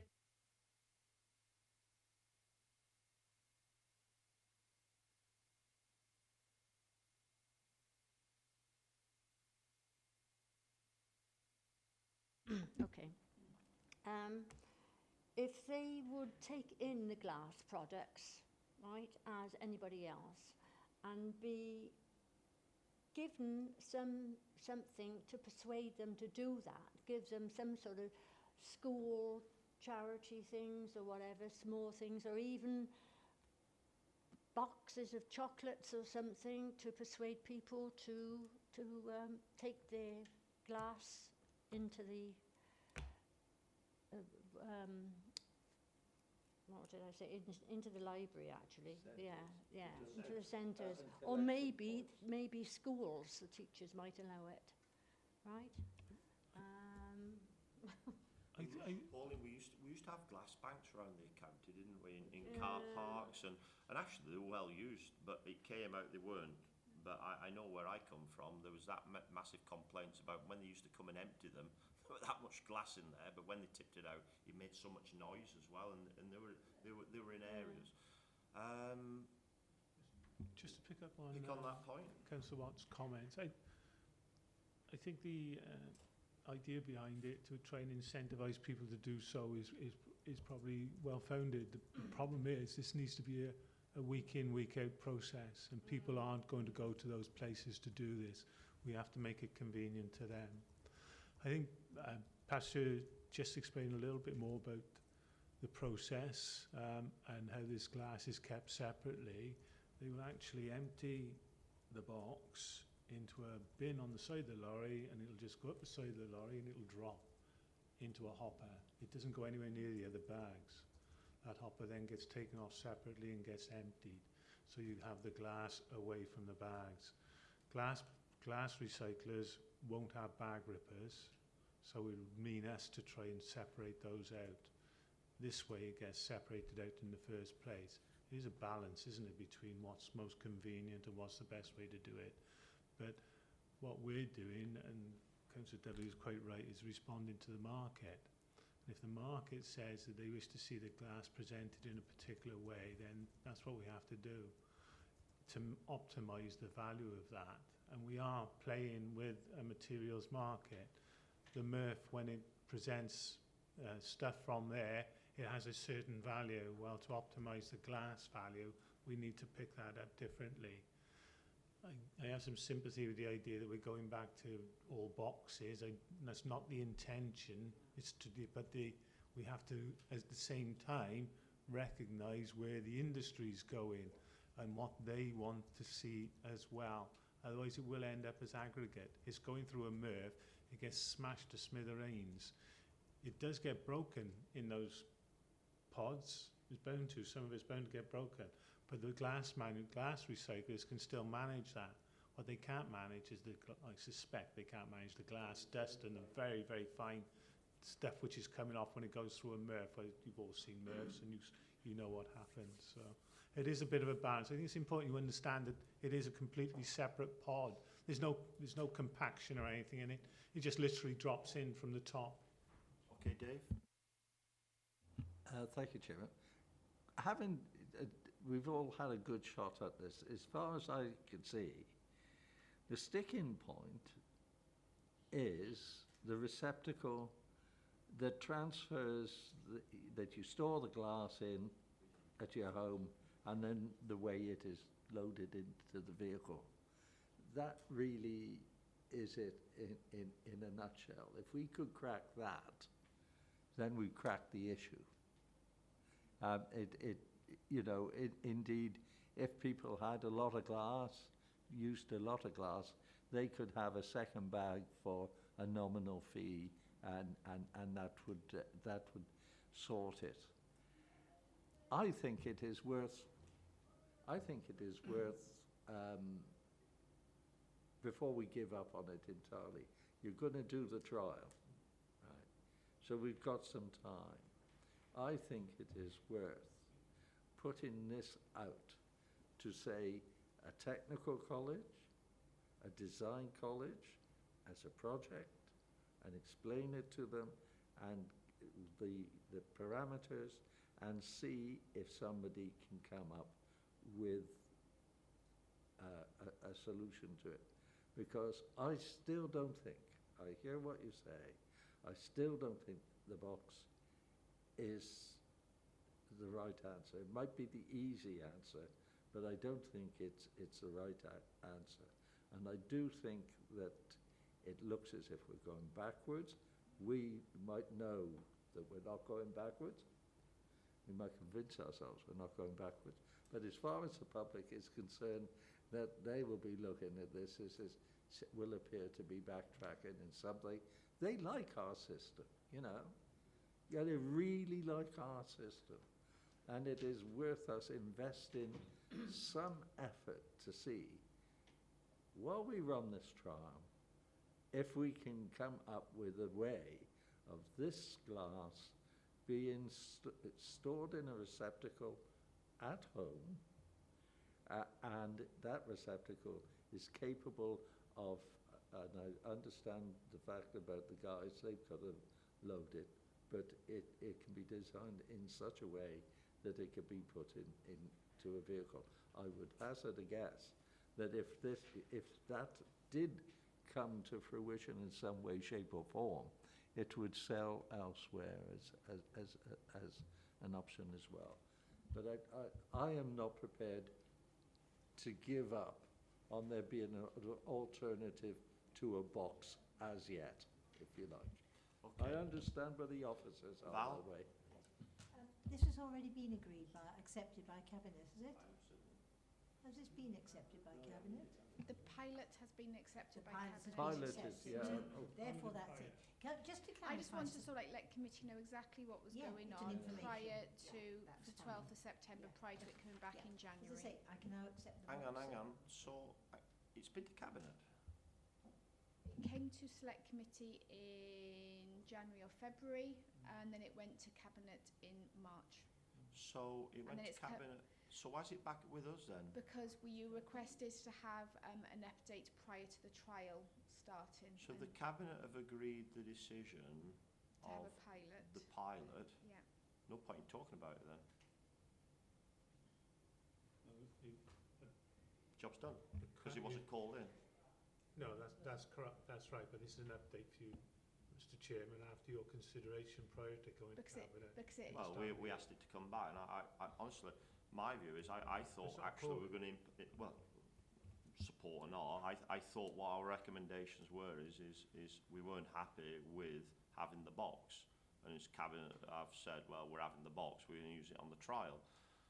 Val, come on, I just need to... Just one thought with the box. Do they have a drainage hole in the bottom in case there's any excess there? Excellent design.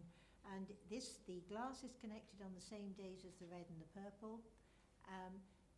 As I don't use any of the service, well, yes I do. I put out red, I put out purple bags.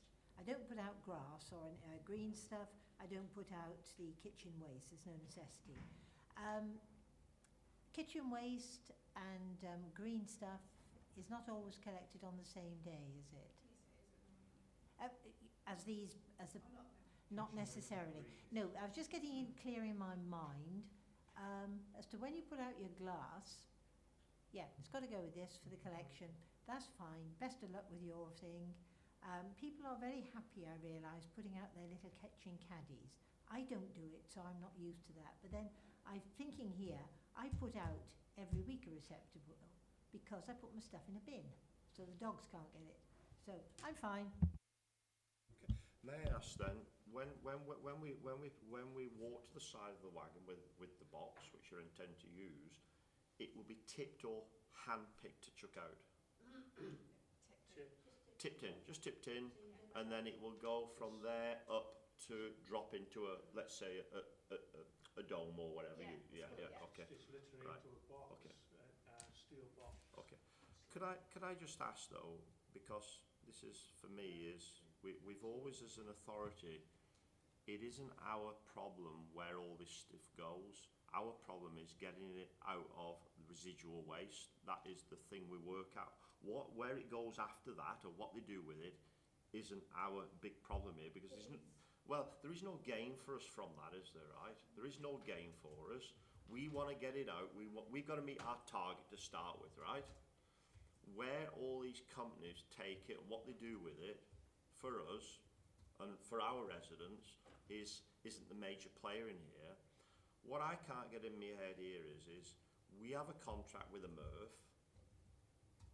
We take bags, purple or red, they go in there, whatever goes through comes through, whatever's rejected gets rejected. They have said to us, if you can bring your bags here without that glass in it, we will cut whatever we charge you by X, Y and Z, right? That is the saving, right?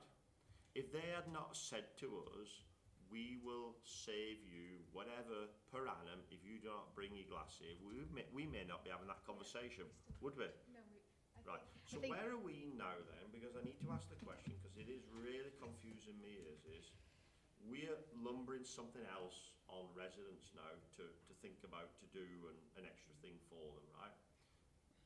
Where are we now? Because this has been going on for some time with me, and lots of members have been asked the question, I have to let them know, is we have a red and a purple sack, right? And the reason why we went twin sack was so paper could go in one and the rest of the stuffs could go in the purple sack, right?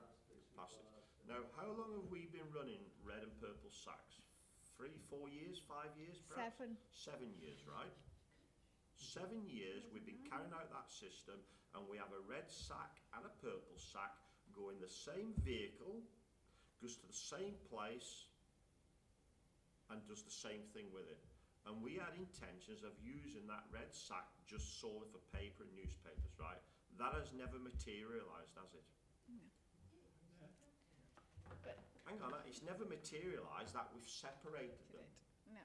We've never separated. For 7 years, we have a purple sack and a red sack sitting there and do that with each other. And our residents still are putting paper in a red and the rest in a purple.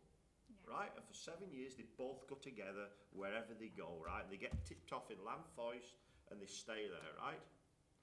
Why the heck have we not implemented then that paper is solely paper and the paper goes off somewhere else? Because at the end of the day, market. And at the end of the day, we are totally going to cause problems with having this box and separating glass. And if you'd have said to me, and many councillors here, that paper will be separated, it's not separated. It's actually, for 7 years, we've actually wasted tens of thousands of pounds of this authority's money in buying red and purple sacks. When I walk and go around my communities and I see half a bag of paper and half a bag of recyclates sitting there and you guys just chuck them in where one bag would have been ample for that family or that person's. What an absolute utter waste of money. And that's 7 years we've been doing that, and we're going to do it for another 7 years, but we're going to give people a box to put the glass in. So them bags now won't be smaller, they'll be the same size because we've got piles of them there, and we'll have half a bag of mix and half a bag of paper.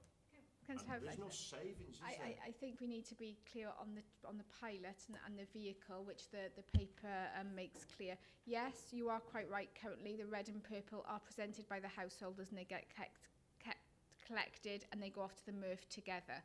We've been told by all the MRFs the reason we get such a good rate is because our paper is dry, because it's kept separate in the red bag. So when it goes to the MRF, yes, it does get mixed up, but very quickly the first thing a MRF does is take off paper. Our paper is very, very high quality because it's kept away at the curbside and at the transfer station from the wet, you know, the cans and the glass. And so that's like the current scheme. We are proposing through this pilot to have a vehicle with the pod for glass and a split back. The red bags in one side, purple in the other, because we are then, through the pilot, going to get the paper reprocessors and the cans and plastics up to our transfer station to start engaging with them, because we'll have collected it separately at the curbside in a different vehicle through the pilot for us to look at it in terms of then the economics of how they would want that material, etc., presented and collected moving forward. So we are actually looking at all of that in the round through the pilot with this just one vehicle, which we're working with Dennis on. I do have to say we do have a responsibility for all the waste all the way through. We have a duty of care to ensure that what we collect is recycled. The recycling rate we report isn't what's collected, it is what is recycled, and that is why, you know, it is everything. So it's the householders and then what is then rejected through the processes and sub-processes, and that's the duty of care we have as a local authority. So our duty is to ensure that there is high quality recycling. Glass going to a MRF to aggregate is not high quality recycling, and that is what, you know, that is why we are recommending taking glass out through the pilot. When it comes to half full sacks, it's common sense to keep the sack till you filled it up.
Okay. I didn't put that on. Okay. I'm sorry I didn't put it on. Okay. Well, we are where we are. It's gone through Cabinet, so we've had a good discussion today, and we've let our thoughts and minds and our feelings as well be known. The trial will commence whenever, and we'll look forward to the results from the trial, and I do hope people buy into it. And if they don't buy into it, we go back to Plan B then, and we will see where we go. Just one question from me is, you said the vehicle now, which you did touch on, is we're going to try the red sacks in there on the trial as well, was it? Right, we didn't know that. I haven't seen that in the report, that the red sacks then will be collected in the same vehicle. Is the red sack plastic? No, the red sack is just paper. We always intended we made through that we'd always keep the glass on the same day's collections as the red and purple, and we were trying to find a vehicle which could obviously, you don't want two vehicles doing the same thing, so we're finding a vehicle which can collect, red and purple and the glass together. What we're proposing is, because we can, through this vehicle with Dennis, is have the two compartments plus the glass. It makes sense at the same time to obviously collect red one side, purple the other, to then understand that. Because one of the recommendations of the committee was to look at, well, actually, could you just have one bag and the glass, mix all the other stuff together? But I suppose what we want to do before we make a final decision is just absolutely understand those splits, and also the market potential for those materials, particularly the paper. Not so much envelopes. Paper's going down, card is going up, internet shopping, etc. That's the way the trend is going. Card is worth something, so's paper. So we've got to look at that as well. Report, wasn't it? You're not introducing the grey bags back into the system, are you, with this trial? Yes. You are, okay.